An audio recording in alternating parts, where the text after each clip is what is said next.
जी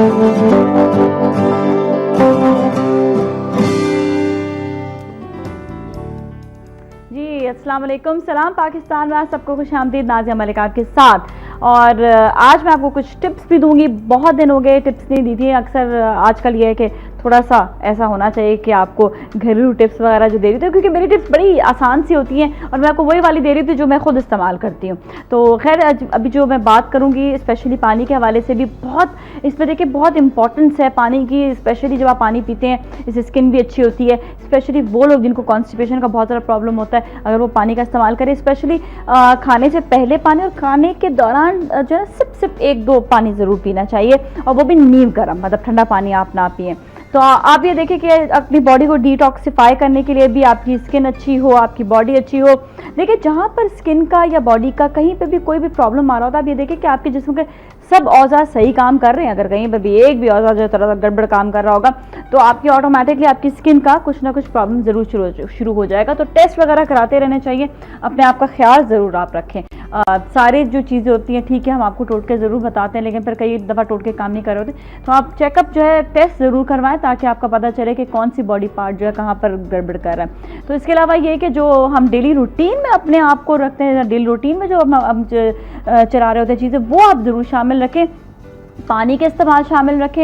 एक बड़ी अहम टिप और है, वो ये है कि अगर हाजमे के लिए थोड़ा सा प्रॉब्लम हो जाए तो एक बड़ा मज़ेदार शरबत भी आता है, अगर आप बनाना चाहें तो आप बना सकते हैं। और वो नींबू का शरबत होता है, नींबू और मिंट को साथ मिलाकर, आजकल गर्मी भी बहुत ज़्यादा है तो उसमें आप उनको साथ मिलाकर और थोड़ा सा उसमें काला नमक डाल दें।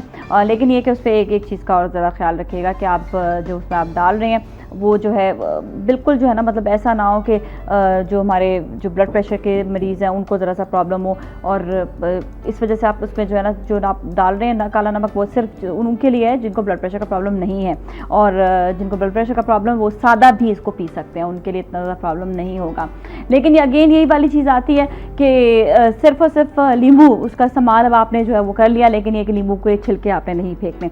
नींबू के छिलके बहुत ज़्यादा चीज़ों पर इस्तेमाल होते हैं। आपके अक्सर फिंगर्स या आपके नाखून बड़े ज़रा ख़राब हो रहे होते हैं, अब क्या करें, कहीं से क्रीम्स भी लेकर आएँ, उससे भी काम नहीं हो रहा होता, तो आप उसको लेकर उसके छिलके को उल्टा करके अपने नाखूनों में आप लगाएं। आप ये देखें आपके स्किन के जो नाखून आपके बहुत अच्छे हो जाएंगे। और अगर दूसरा वाला छिलका आपका पड़ा है, सेम छिलका नहीं, दूसरा वाला छिलका जो पड़ा है, उसको आप दांतों में भी हल्का हल्का उसको आप रब करें तो आपके दांत भी चमकने लगेंगे, साफ़ हो जाएंगे। लेकिन इसको हफ्ते में 1 मरतबा करें, जिसके लिए बहुत है, क्योंकि अक्सर बहुत ज़्यादा इसमें जो है बहुत ज़्यादा स्ट्रेंथ भी हो जाती है जो लेमन होता है उसमें, तो वो ये कि दांत हल्के हल्के जो है वो ख़राब भी कर सकता है। इसलिए उसको हफ्ते में 1 ही दफ़ा इस्तेमाल करेगा, हल्का सा पानी के साथ इस्तेमाल करें तो वो और अच्छा हो जाएगा। अच्छा, अक्सर नींबू के छिलके होते हैं वो फेंक देते हैं, उनको फेंके भी नहीं। ये होता है कि आपके पास ग्लास है, कप है, और वो हल्का सा उसके ऊपर कोई ना कोई अगर दाग धब्बा आया हुआ है तो उसको आप उससे भी साफ़ कर सकते हैं। और आप ये देखिएगा कि कितना ज़्यादा उससे फ़ायदा होगा कि आपके वो दाग धब्बे जो है वो ख़त्म होते चले जाएंगे। इवन टेबल को साफ़ करने के लिए बहुत सी और चीज़ें ऐसी हैं, आप उसको साफ़ करने के लिए, बालों को चमक देने के लिए। लेकिन बालों में जब आप चमक के लिए बात करते हैं तो सिर्फ और सिर्फ बहुत बेहतरीन टोटका जो आप इस्तेमाल कीजिएगा वो है, आपने लेना है दही। दही के अंदर 5-6 कतरे आपने इस्तेमाल करने हैं इसके नींबू के, और साथ ही आपने अंडे की जर्दी डालनी है, और आपने सरसों का तेल उसमें तकरीबन 1/4 कप या आधा, यानी 1/4 कप सही है, बिल्कुल बहुत हो जाएगा वरना 1/4 कप डालें, और उसको आप अच्छी तरह मिक्स करके अपने बाल में लेंगे। सिर्फ और सिर्फ अंडे की जर्दी, नॉट सफ़ेदी। और आप ये देखिएगा कि आप बालों में जब लगाएंगे तो बालों में चमक भी आएगी, बाल अच्छे भी हो जाएंगे, सॉफ्ट भी हो जाएंगे।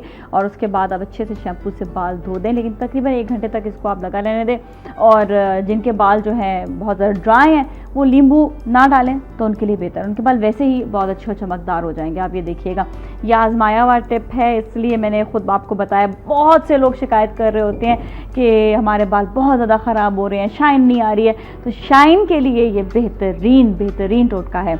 और जिनकी स्किन बहुत ज़्यादा डार्क हो रही होती है उनके लिए भी एक है कि दही जो वो इस्तेमाल कर रहे हैं वो अपने फेस पर भी थोड़ा सा दही लगाकर उसका मसाज करें, तो एक तो स्किन ग्लो भी करेगी, और दूसरा बहुत ही अच्छा ये कि आपकी स्किन सॉफ्ट भी हो जाएगी। ये अगेन ड्राई स्किन वालों के लिए। चलिए इसके साथ ही ब्रेक लेंगे, ब्रेक के बाद हम बात करेंगे हाइजीन पर, सफाई पर। बहुत सारी बातें, आपको बहुत सारी टिप बताई हैं जो सफाई से रिलेटेड है, लेकिन हम सफाई पर ये बात करेंगे, हम आपको बताएंगे कि सफाई करने से कौन कौन सी बीमारियों से आप दूर रह सकते हैं और कौन कौन सी बीमारियां आ जाती हैं अगर सफाई ना की जाए। हमारे साथ ही रहेगा सलाम पाकिस्तान। जी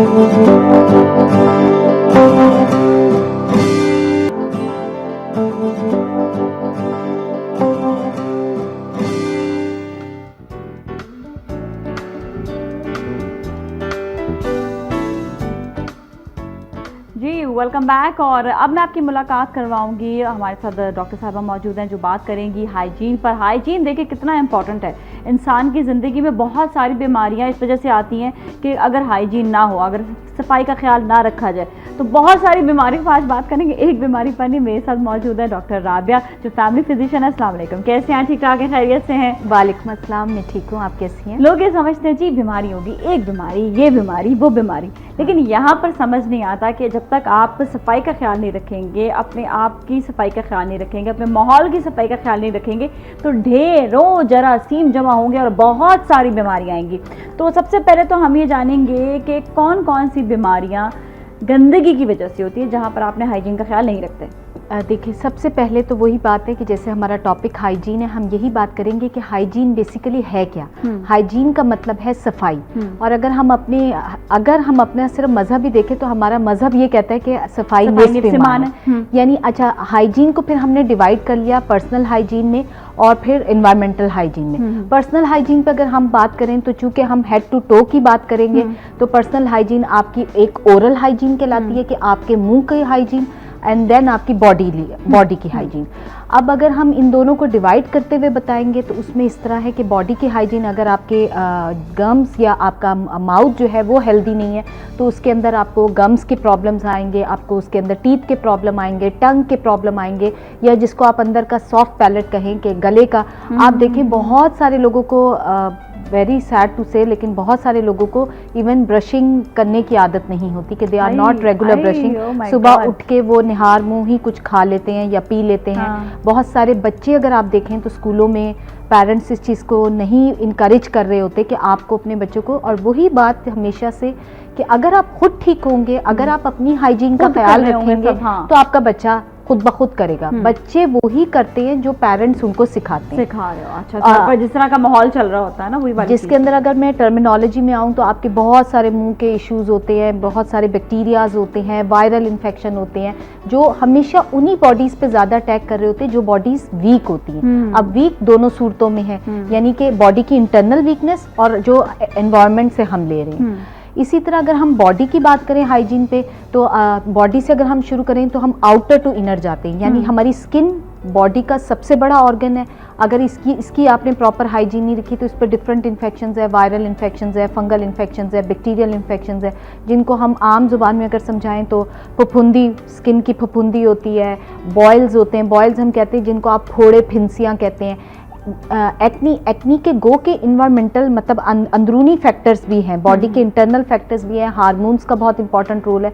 लेकिन अगर आपने सुबह उठ के मुंह धोया और फिर आपने 24 आवर्स मुंह ही नहीं धोया तो आपका देखें, जैसे मैंने जरा सी बंदर पलते रहेंगे। आप जो लोग मेकअप लगाते हैं या जिन लोगों का काम ऐसा है, आप जरूर मेकअप लगाइए, हम आपको मना नहीं करते, लेकिन वही बात है कि जैसे मैंने कहा हमेशा कि आपकी स्किन को भी ब्रीदिंग की जरूरत होती है। और इसीलिए अल्लाह मियां ने हमारी ये जो 5 नमाजें रखी हुई हैं ये इसीलिए रखी हुई है कि बार बार हम अपना वजू जो करते हैं, आप देखें हम हेड टू टो पानी डालते हैं। अच्छा, एक और जब फेस की बात की, बड़ी अच्छी बात है क्योंकि होता ये है कि आपकी जो स्किन है, हम कहते हैं कि सिर्फ और सिर्फ क्लेंजिंग जो होती है, क्लेंजिंग जिसका एक बहुत एक अच्छा रूल भी है कि उसको आप जरूर करें। क्या होता है कि पोर्स में जाके जो है ना गंदगी जमा हो जाती है। अच्छा, यही गंदगी सुना है कि पूरे जिस्म में भी, क्योंकि पोर्स हैं तो वहाँ पर भी जमा हो सकती है, उससे स्किन डिजीज बहुत सारी हो जाती है। स्किन डिजीजेस बहुत सारी हो जाती हैं। जैसे अब गर्मी का वेदर है, गर्मी के वेदर में स्वेटिंग बहुत हो रही होती है, और स्वेटिंग जब पसीना बहुत आ रहा होता है और आप उसको प्रॉपरली साफ़ नहीं कर रहे होते, प्रॉपरली चीज़ें मैनेज नहीं कर रहे होते, तो फंगल इन्फेक्शंस बहुत ज़्यादा हो रहे होते हैं।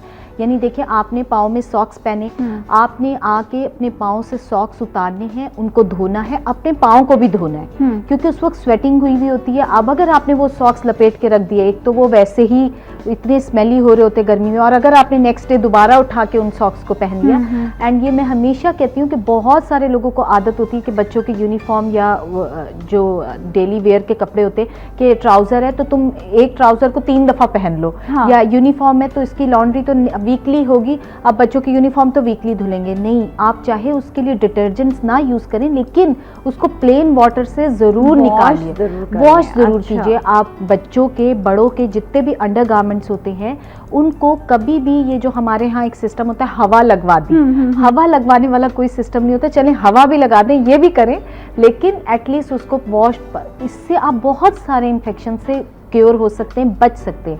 वही बात है, हमेशा हम कहते हैं, डॉक्टर्स का भी यही होता है कि prevention is better than treatment, क्योंकि जब चीज़ें जब फंगस हो जाएगी तो बहुत मसाइल हैं, बहुत लंबा ट्रीटमेंट है, लोग घबराते हैं। स्किन के ट्रीटमेंट वैसे भी एक्सपेंसिव होते हैं, मुंह के ट्रीटमेंट वैसे भी एक्सपेंसिव होते हैं। अगर आप अपने मुंह को या अपनी स्किन को साफ रख रहे हैं तो वो आपको, वही बात है कि आपको डिजीजेस नहीं होंगी, जब डिजीजेस नहीं होंगी तो आपको इन्फेक्शन भी नहीं इन्फेक्शन। अच्छा, कहीं पर ये भी देखा जाता है कचरा बहुत ज़्यादा गिरा हुआ होता है, मोहल्ले में बिल्कुल बराबर वाली गली में कचरा लोग फेंक कर भी जा रहे हैं, किसी को कोई परवाह नहीं है, कोई उठाने वाला है या नहीं है, ढेर का ढेर बनता चला जाता है।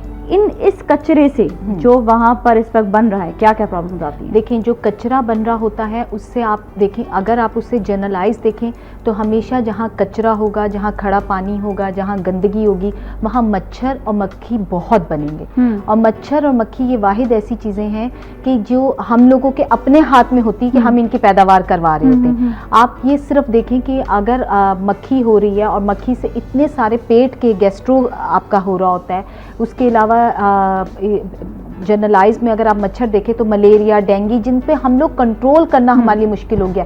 हम बार बार कह रहे हैं खड़ा पानी, गंदा कचरा जहाँ भी होगी, हाउस फ्लाइज बहुत होंगी, आपको वेरियस इन्फेक्शंस हैं जिनमें आपके पेट गैस्ट्रोएंटराइटिस सबसे ज़्यादा कॉमन होता है। गैस्ट्रो सबसे ज़्यादा कॉमन है, वो आपका सोर्स ही ये है कि आपका पानी ठीक नहीं है या आपके पास गंदगी बहुत है, जिसकी वजह से वो मच्छर या मक्खियाँ हैं और वो आपके खाने पे मक्खी बैठती है और फिर आपको उससे जो आप वो खाना अगर खा लेते हैं, हाउस फ्लाइज अगर आपके घरों में मक्खियाँ होंगी और आपने उनके लिए प्रॉपर प्रिवेंशन का क्योर नहीं किया हुआ, तो आप यकीनन देखें कि आपके घरों में वही बात है, आपने तो बहुत हाइजीनिक तरीके से खाना बनाया, लेकिन वो मक्खी उसमें चली गई और आपने उस बेचारे को वही खाना आपने खा लिया, तो फिर वो आपको अच्छा, लोगों को समझ नहीं आता जो कचरा पड़ा हुआ होता है उस पर कहते हैं जरासीम कैसे, तो खाने पीने की चीज़ें पड़ी हुई हैं या हमने तो खाली कागज़ फेंक के, तो लोगों को समझ नहीं आता ये कचरा क्यों। देखिए, आप एक छोटी सी एग्जांपल है, अगर आप डबल रोटी भी रख दें और वो डबल रोटी भी आप उसमें एक स्लाइस सूखा रख रहे हैं, गीला रख रहे हैं, हाथ रख रहे हैं, आप देखें अगर वो पड़ी हुई तो उस पर मॉइस्ट लगती है, एयर लगती है, तो उससे भी उसमें हरी हरी फफूंदी लग जाती है, जिसको आप फंगस कहते हैं। तो वही बात ये होती है कि हालांकि वो पहले खाना था, वो पहले आपके लिए एक फायदेमंद चीज़ थी, लेकिन अगर वही चीज़ सड़ जाएगी तो वो क्या होगा, वो सिर्फ आपको इन्फेक्शन क्रिएट कराएगी। तो अगेन इसी तरह की होती, भले वो घर की चीज़ें ही हैं, खाना पीना ही है, छिलके हैं, चीज़ें हैं, मैं हमेशा सबको ये कहती हूँ कि आप अपने घर में डस्टबिन के ऊपर एक शॉपर लगा लीजिए, एक बॉक्स रख लीजिए, उस शॉपर को बंद करिए और प्रॉपरली उसको डिस्पोज ऑफ कराइए। आप नाजिया, हमारे यहाँ तो इतनी बुरी हैबिट ये है, इवन के पैम्पर्स, लोग खुले पैम्पर्स फेंक देते हैं, जो कि आप ये देखिए कि है ही शिट। आप उसको इस तरह उठा के फेंक रहे हैं, मतलब इतनी कॉमन सेंस तो आपके अंदर होनी चाहिए ना कि आप उसको एटलीस्ट किस तरह डिस्पोज आपने उसको कैसे करना, तो उसको एटलीस्ट चीज़ों को अगर आप प्रॉपरली डिस्पोज करेंगे वो आपको कभी भी प्रॉब्लम नहीं करेगी। यहाँ लेकिन सिर्फ लोगों का भी कसूर नहीं होता, यहाँ नीचे से लेके ऊपर तक। लेकिन मैं हमेशा एक चीज़ कहती हूँ कि देखिए, आप अपना घर साफ करते हैं, आप अपना किचन साफ करते हैं, तो प्लीज़ आप अपना डोर, अपना गली, अपना मोहल्ला भी, अगेन ये इन्वायरमेंटल हाइजीन में आएगा। अच्छा, मक्खियों के टांगों पे कुछ ऐसे वो होता है, केमिकल्स भी होते हैं और वो आराम से जो है वो गंदगी को उठाकर दूसरी गंदगी तक जगह पर पहुंचा सकते हैं। उनकी अफजाइश ही इस तरह होती है ना कि वो लोग जब किसी चीज़ पे बैठते हैं सक करने के लिए, तो वो उससे अपने उनके ये जो माउथ होते हैं इसमें और उनकी लेग्स पे स्टिक हो जाता है। जब वही चीज़ हमारी बॉडी पे स्टिक होती है, आप देखिए अगर आपकी स्किन पे भी बैठे तो आपको उलझन होनी शुरू हो जाती है, कितने सारे वही बात है कि अल्लाह ताला ने इनके अंदर बहुत, जानवरों के अंदर बहुत सारे केमिकल्स ऐसे रखे होते हैं। अगर आपको जैसे अब मक्खी ही काट ले, शहद की मक्खी काट ले तो आपको इन्फेक्शन हो जाता है, कॉकरोच आपकी बॉडी पे चल ले, क्योंकि उनके अंदर जो केमिकल्स होते हैं वो they are harmful for us ना, तो वो हमारे लिए गंदगी में ही रह रहे होते हैं, वो गंदगी में ही रह रहे होते हैं ना, उनकी वही इन्वायरमेंट होती है। और आप देखिए ये होता भी उस जगह पे है जहाँ गंदगी ज़्यादा होगी, तो आप जितना साफ रखेंगे आपका पेट रेगुलर रहेगा, अगर आपका पेट रेगुलर रहेगा तो आपको इश्यूज नहीं आएंगे। अच्छा, कई डेथ्स ऐसे भी बच्चों की हो जाती हैं जिस तरह उनका पेट खराब हो गया, अब उनको जो है पेट की, जारी बात है पेट के लिए कोई ऐसी एकदम से कोई ऐसी चीज़ भी नहीं है कि फ़ौरन से उनको ठीक कर दीजिए। फूड पॉइजनिंग बहुत ज़्यादा हो जाती है, ये बहुत सारी चीज़ें हैं। इसकी भी चीज़ें नाज़िया हमारे हाथ में हैं। वो इस तरह है कि देखें आप, जो बच्चों के पेट में गैस्ट्रो, स्पेशली जब गर्मियों के दिन होते हैं तो बहुत होते हैं। एक तो ये बच्चों की हैबिट चेंज कराएं, ये जो हम लोग ठेला ठेला घूम घूम के खाते हैं चीज़ें, अगेन अगर एक चीज़ हाइजीनिक तरीके से ही नहीं बनी हुई, आप वो चीज़ ले रहे हैं फन के लिए, आप पैसे दे के बीमारी खरीद रहे हैं। तो वही बात है कि अगर एक अनहाइजीनिक चिप्स या अनहाइजीनिक बन या अनहाइजीनिक कोई भी फूड आप खा रहे हैं तो वो आपको कभी वगैरह वो आपको उस वक्त तो कभी फायदा नहीं देगा। गर्मी में वैसी चीज़ें खराब होने का रेशो बनिस्बत सर्दी ज़्यादा होता है, तो इवन बड़ी बड़ी जगहों पे चीज़ खराब हो जाती है। तो ये तो फिर और जो खाने पीने के भी फूड जितने होते हैं, फूड की भी चीज़ें, उन वहाँ पे भी सफाई सुथराई का बहुत ख्याल है। अगर आपका बिजनेस ही खाने का है तो एटलीस्ट आप अपनी बिजनेस की जगह को बहुत साफ़ सुथरा, अच्छी चीज़ होगी, साफ़ सुथरा होगा। अगर यही चाय का कप साफ़ सुथरा होगा, अच्छा होगा, तो ये पीने का दिल करेगा। अब आप ये सोचे कि उस मक्खी वाला जूस पीने से क्या, मुझे ऐसा लगता है मक्खी है आप जूस। मैं हमेशा अपने पेशेंट को कहती हूँ, अगर मेरे पास कोई पेशेंट वीक इसके साथ आता है कि उनको जॉइंडस हुआ हुआ है और वो समझते हैं कि जी हमें गन्ने का जूस पीना है, तो उनके लिए तो मेरी हमेशा से एडवाइस है कि खुदा के वास्ते गन्ने का जूस मत पीजिए, क्योंकि एक तो बंदे को वैसे ही जॉइंडस हुआ हुआ है या हेपेटाइटिस हुआ हुआ है, उसका लिवर वीक है, ऊपर से आप उसको एक इतना अनहाइजेनिक, बल्कि अगर मैं ये कहूँ तो शायद मेरे बहुत सारे लोगों को इस पे कि बल्कि वो इतना अनहाइजेनिक होता है, वो इतना अनस्टरलाइज होता है कि हेप बी और हेप सी कराने का कॉज हो सकता है, लेकिन वो उसका क्योर कभी नहीं हो सकता। उससे बेटर है कि आप गंडेरी ला के अच्छी तरह धो के उसको बास्केट में रखें, वो जब जरा सी ड्राई हो जाए तो आप उसको चूस लें। असल मकसद हमने जो जब जॉइंडस होता है तो हमने करना सिर्फ ये होता है कि हमने लिवर को वॉश करना है, डिटॉक्सिफाई, हमने उसको डिटॉक्सिफाई करना होता है। तो वो आप उस जिस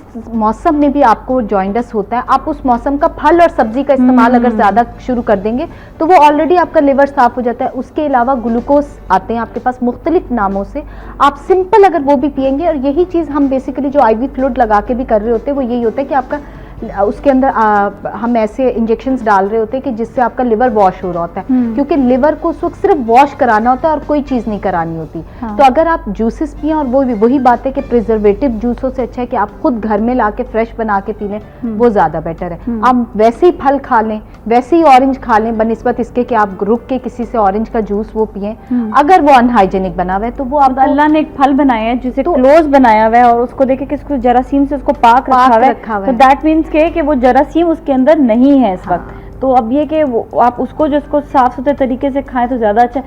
हर चीज़ को जो जिसमें जूस वगैरह बाहर मिला, बताया कि मक्खियाँ वगैरह होती हैं, बहुत सारे फल हैं जिससे आप डायरेक्ट खा सकते हैं आराम से, खाने में ज़्यादा फायदा होता है इस चीज़ का। केला है माशाल्लाह, आपने उसका उतारा छिलका और खा ले, है ना, उसमें आपको कोई धोने का सीन नहीं करना, कुछ नहीं करना, क्योंकि वो वाकई अल्लाह मियां ने उसकी इतनी अच्छी कवरिंग रखी हुई है, ऑरेंजेस की इतनी अच्छी कवरिंग रखी हुई है। उसके अलावा ये कि सबसे बड़ा जो बच्चों में कॉज होता है और जो कि इतना सीरियस है कि पाकिस्तान में अभी भी हर साल 2 लाख बच्चे सिर्फ डायरिया से मर जाते हैं, उसका सबसे बड़ा कॉज अगर देखें तो हमारे पास साफ पानी की ना होना। पानी एक ऐसी चीज़ है जिसके बगैर हम लोग नहीं रह सकते हैं, यानी कि पूरा कुर्रा अर्ज़ में भी 70% पानी है, हमारी बॉडी का भी 70% पार्ट पानी है। एंड जो हम बाहर से पानी ले रहे होते हैं, आपके घर में जो भी सोर्स वाटर की है, मैं ये तो नहीं कहूँगी कि सब लोग उठ के मिनरल वाटर पी लें, लेकिन जो पी सकते हैं वो ज़रूर पिए, और जो लोग जिनके घरों में मिनरल वाटर आने का या ऐसा पानी आने का, वो पानी को अच्छी तरह बॉयल करके ज़रूर पिए। अच्छा, क्योंकि पानी जो है, हम बड़े माशाल्लाह मैं कहती हूँ इस मामले में हम पाकिस्तानियों की इम्यूनिटी बहुत अच्छी है, हम बहुत लक्कड़ हजम कौम है, हम जो भी मतलब नलका खोलते पी लेते हैं और हमें इससे कुछ भी नहीं वाक़ई होता, लेकिन जब ये बुरा होगा तो बहुत बुरा होगा, तो एहतियात कर लेना ज़्यादा बेहतर है। पानी और दूध एक ऐसी चीज़ है कि अगर आपके घर खुला दूध आता है, अगर आपके घर डब्बे का दूध नहीं आ रहा और खुला दूध आता है, उसको हमेशा बॉईल करके इस्तेमाल कीजिए, पानी को हमेशा बॉईल करके इस्तेमाल कीजिए।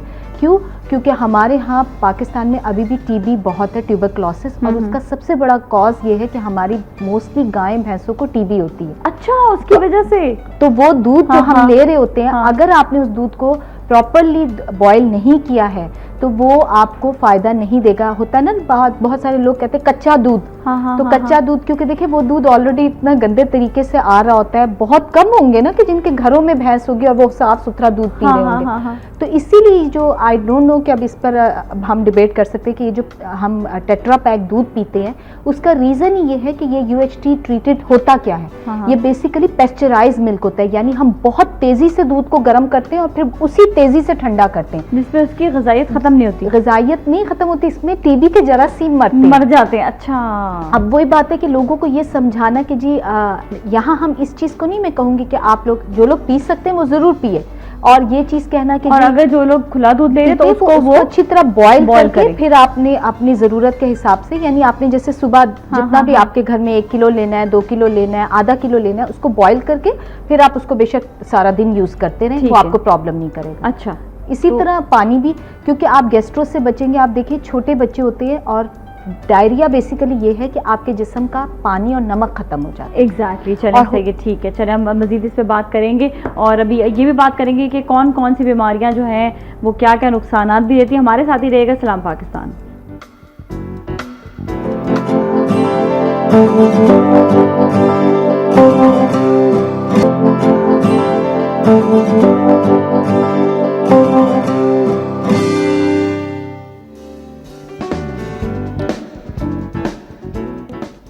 Welcome back. और आज हमारे साथ डॉक्टर राबिया मौजूद है जो फैमिली फिजिशियन, और बात हो रही है हाइजीन पर कि हमें अपनी सफाई का ख्याल रखना चाहिए ताकि बहुत सारी बीमारियों से हम दूर जा सकें। अगर बीमारियों से दूर नहीं जाएंगे तो नेचुरली बीमार होंगे और फिर डॉक्टरों का ज़्यादा खर्चा आएगा। हालांकि डॉक्टर साहब खुद हमारे साथ मौजूद है, लेकिन फिर भी हम डॉक्टर से बचने की बात कर रहे हैं और डॉक्टर साहब खुद कहेंगे हमसे बचो नहीं, आप पहले ही से बचाव कर लो। अच्छा, कितना मुश्किल हो जाता होगा कि आप एक पेशेंट को देख रही हैं, उससे बात कर रही हैं और आपको पता है कि इसने अपना ख्याल ही नहीं रखा ऑलरेडी, तो उस पर भी लोगों को समझाना। नाजिया, हमारा काम ही ये होता है, हमें उनकी काउंसलिंग करना होता है। जब पेशेंट हमारे पास, जिस तरह एक डॉक्टर बहुत अच्छा वेल ड्रेस साफ सुथरा आएगा और पेशेंट की उसको देख के तबीयत खुश हो जाएगी, इसी तरह जो पेशेंट्स साफ सुथरा आते गो के पेशेंट, इसलिए हम उसको मार्जिन देते हैं कि वो मरीज है, वो सिक है। कुछ लोग बीमारी में बहुत चिड़चिड़े हो जाते हैं, बिल्कुल नहीं उठते, बिल्कुल नहीं साफ सुथरे होते कुछ लोगों का।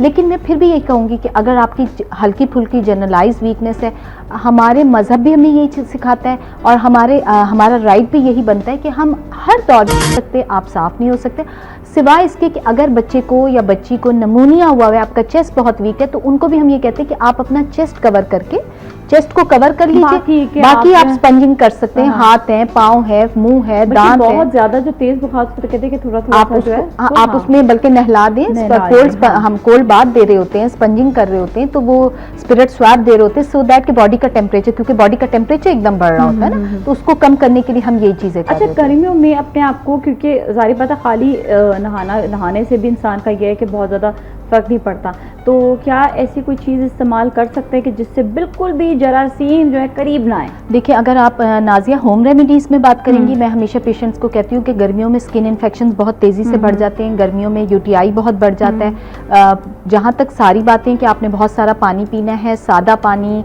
अच्छा पानी, साफ़ सुथरा बॉयल पानी आप पिएँ, वो आपकी बॉडी को ठंडा रखता है, इन्फेक्शंस को दूर रखता है, बॉडी में से स्वेटिंग कम होती है, स्वेटिंग में स्मेल कम होती है। अगर आप नहाने के लिए, अगर आपका जो नहाने का जो भी आप टब या जो भी बाल्टी आप यूज़ करते हैं, आप उसमें नीम के पत्ते जो होते हैं, नीम का दरख्त आपको अक्सर जगहों पे मिल जाता है, अगर आप वो डाल दें तो वो बड़ा अच्छा फंगिसिडल होता है, यानी वो फंगस को मार देता है, बहुत बैक्टीरियाज के लिए बहुत अच्छा होता है। आप अगर वो हल्का सा पानी में डाल दें और उसके अंदर एक डब्बा, सिर्फ एक मग्गा गर्म पानी डाल दें, तो वो आपका पानी, अगर आप देखेंगे, गदला सा ग्रीन येलो सा हो जाएगा, बहुत लाइट सा, लेकिन it's a very good anti fungal और एंटी बैक्टीरियल। कि आपने जब उस पानी से आप नहाएंगे तो जिन लोगों को खारिश बहुत होती है ना पूरी बॉडी में, इसको ये बेसिकली एक बकायदा इसके लिए एक वर्ड होता है कि रात के टाइम इसको सूखी खारिश कह रहे होते हैं। तो ये स्किन की बेसिकली स्केबीज होती है। ये लोग ये समझते हैं कि ड्राइनेस है, जबकि ड्राइनेस नहीं होती है। ड्राइनेस एक अलग चीज है। अच्छा, ड्राइनेस एक अलग चीज है, स्केबीज एक अलग चीज है कि रात के टाइम उठ के पेशेंट खारिश करता है, उसका ट्रीटमेंट लेना है।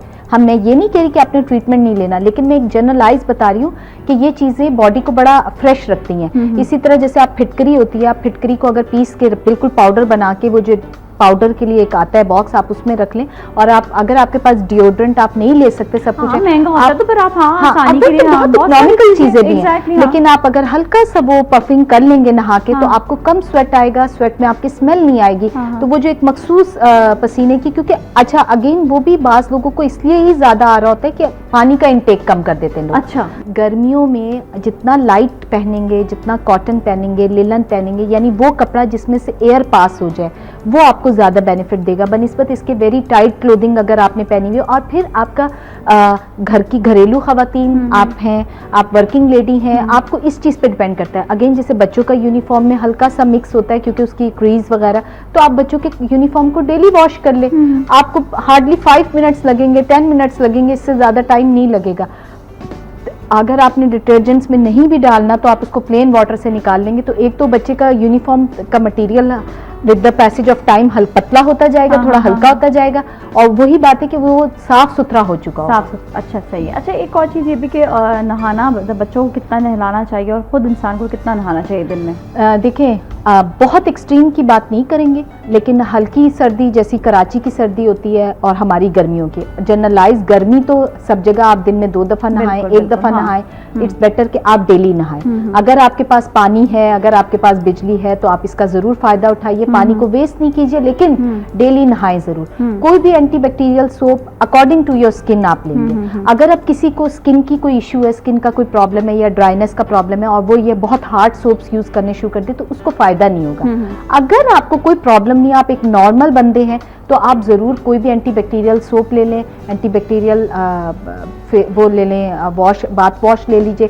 उससे जो आपकी जितनी लिमिट, आप उससे अपने आप को साफ सुथरा कर लीजिए। मैंने आपको यही बताया कि अगर आपने नीम के पानी से भी हल्का सा नहाना है, उसमें आपने कुछ नहीं करना, एक डंठल बस पानी वो पत्ते की डालनी, और वो भी आप निकाल दीजिए, ठीक है। लेकिन वो जैसे जिन बच्चों को बहुत ज्यादा बॉयल्स का प्रॉब्लम हो जाता है, बॉयल्स जिसको आप बाल तोड़ कह रहे होते हैं, अक्सर वो लोगों की स्किन में इन्फेक्शन हो रहे होते हैं गर्मी में, तो वो फोड़े फिंसिया, जितना पतला मटेरियल पहनेंगे, कॉटन पहने, लॉन पहनिए, और डेली चेंज कीजिए। हाँ, मतलब लूज कपड़े जितने ज़्यादा पहनेंगे, गर्मियों में भी लोग बहुत फिटेड पहन लेते हैं। और देखिए, हर एक जगह का अपना अपना म्यार होता है जाने का। अगर आप रात के टाइम कहीं पर जा रहे हैं तो चलें, आप थोड़े फॉर्मल कपड़े पहन सकते हैं, थोड़े फिटेड पहन सकते हैं, हवा भी चल रही होती है रात के टाइम पर, या कहीं पर AC होता है, कहीं पर आपको जो है माहौल ऐसा मिलता है, कम लोग होते हैं, तो आप ईजिली उन कपड़ों को पहन सकते हैं। लेकिन जहाँ पर बहुत दिन में आप निकल रहे हैं, स्पेशली वो खवातीन जो बस का सफ़र कर रही होती हैं और बुरखा पहन कर सफ़र करती हैं, उनको अपने हाइजीन का डबल ख्याल रखना चाहिए। देखिए, अब एक ज़रूरत है, ठीक है, आपने बिल्कुल दैट्स रियली वेरी नाइस कि आप बुरखा पहन के निकल रहे हैं, क्योंकि आप बहुत से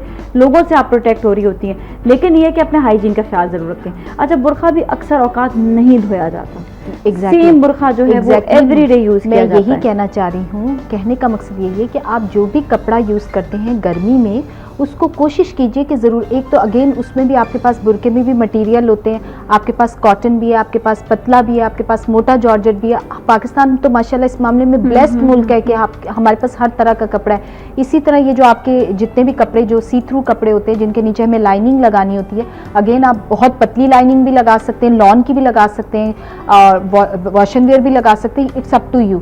इसी तरह बिल्कुल ये जो आप एक्सटर्नल कपड़े यूज़ कर रहे होते हैं, और अगर आप देखें तो बहुत सारी खवातीन को सिर्फ इसीलिए ये इन्फेक्शंस हो रहे होते हैं कि बालों में फंगस हो जाएगी, स्किन पे फंगस हो जाएगी, क्योंकि वही बात है कि वो इतना मोटा मटेरियल ऑलरेडी उन्होंने कपड़े पहने हुए और उसके ऊपर वो इतना मोटा, वो आप उसको वॉश जरूर करें, उसको एयर जरूर लगाएं। अगर आपको कोई स्किन का इशू है तो हम आपको ये नहीं कहते कि आप पर्दा ना करें, आप चादर से कर लीजिए, लेकिन अपनी हेल्थ का हमेशा ख्याल रखें। अच्छा, आपको अपने आप को ढकना है, आप बुरके से भी ढक सकते हैं, चादर से भी ढक सकते हैं, दुपट्टे से भी ढक सकते हैं। अगर आपको कोई इन्फेक्शन किसी कपड़े की वजह से हो रहा है तो आपको वक्ती तौर पे एटलीस्ट उसको थोड़ी देर के लिए अवॉइड करना होता है, जब तक कि वो चीज़ ठीक ना हो। ठीक है। अच्छा, बहुत सारे लोग हैं जिस तरह वो पैदल सफ़र कर रहे होते हैं, उनको बहुत से जरासीम उनके पाँव पे भी लगते हैं, सांस के जरिए भी जा रहे होते हैं, जिससे जो है उनको गला ख़राब भी हो रहा है। जिसमें मेजॉरिटी हमने देखा कि गला ख़राब ज़्यादा हो रहा था, लोगों को गला ख़राब है, फिर बुखार है, तो उनको किस तरह से बचाव करना चाहिए अपना? अगेन नाज़िया, मैं हमेशा एक बात कहती हूँ कि अपनी इम्यूनिटी पे बहुत काम करना चाहिए। इम्यूनिटी वो होता है हमारे जिस्म का वो निज़ाम होता है जो हमारी कुव्वत मुदाफ़त बढ़ाता है। यानी अगर आपकी विल पावर अच्छी होगी, अंदरूनी तौर पे आप सेहतमंद होंगे, तो आप कम इन्फेक्शंस कैच करेंगे। आप इसी तरह देखें कि डॉक्टर्स मोस्टली जो होते हैं उनकी इम्यूनिटी सबसे ज़्यादा स्ट्रॉन्ग होती है, और जब वो बीमार होते हैं तो इसका मतलब है जरासीम का लेवल बहुत बढ़ गया, उनका डेली का काम है कि वो ऐसे। आप देखें बच्चा स्कूल में एक इन्फेक्शन लेके जाता है तो फौरन बच्चों को लग जाता है। उसका रीजन ये होता है कि लग जाता है। हाँ, उसका रीजन ये होता है ना कि वो इम्यूनिटी, जब जो चीज सीजनल फैली हुई होती है उसमें उस चीज की केयर करनी होती है। जैसे जिन दिनों कंजक्टिवाइटिस एक आई इन्फेक्शन है जिसको आप रेड आई कहते हैं, पिंक आई कहते हैं, जब वो फैली हुई होती है तो सबको थोड़ी सी केयर करनी होती है। आप आई ग्लासेस लगा सकते हैं, आप नजर वो ब्लैक ग्लासेस लगा सकते हैं क्योंकि वो लगने वाली चीज है। इसी तरह ये जो सांस की बीमारी है ये ज्यादातर उन जगहों पे हो रही होती है जहाँ पोल्यूशन बहुत हो रही होगी, जहाँ पे फ्यूमिगेशन हुई भी होगी, या जहाँ पे पोलन ग्रीनरी बहुत होगी, क्योंकि बाज़ लोगों को उससे एलर्जी हो रही होती है। तो जिन लोगों को एलर्जीज का इशू होता है वो जब भी ऐसे सीजन चेंज हो, उनकी जो भी एंटी एलर्जी, अब तो माशाल्लाह इतनी अच्छी अच्छी एंटी एलर्जीज आ गई हैं जो कि नॉन सेडेटिंग का मतलब है जिन्हें खा के आपको नींद नहीं आएगी। आप वो सारा दिन में एक टैबलेट लेनी होती है, आप एक टैबलेट लेके तो आप अपना कर सकते हैं। लेकिन अगेन मैं यही कहूंगी कि जिसको मेडिसिन की नीड है वो प्रॉपर बंदे को दिखा के जरूर लें, अदरवाइज खुद से अपनी मेडिकेशन नहीं करें। जहां तक आपने कही पाँव की बात, तो बहुत बुरी एक चीज जो देखने में हमें नजर आती है, हम पाकिस्तान में बहुत ज्यादा पेट में कीड़ों की शिकायत होती है। पेट में, पेशाब में, यानी इसको हम कह रहे होते हैं कि वर्म्स हो रहे होते हैं अंदरूनी तौर पे। इसका सबसे बड़ा कॉज ये होता है हमारे यहाँ जो बच्चे नंगे पाँव फिरते हैं, यानी पाँव में जूती नहीं पहनते हैं। तो अगर आप देखें तो ये जो वर्म्स होते हैं ये मतलब हमें मिट्टी से मिलते हैं, हमें गंदगी से मिलते हैं। आप घर में हो, आप बाहर हो, आपको चप्पल पहन के रखनी है।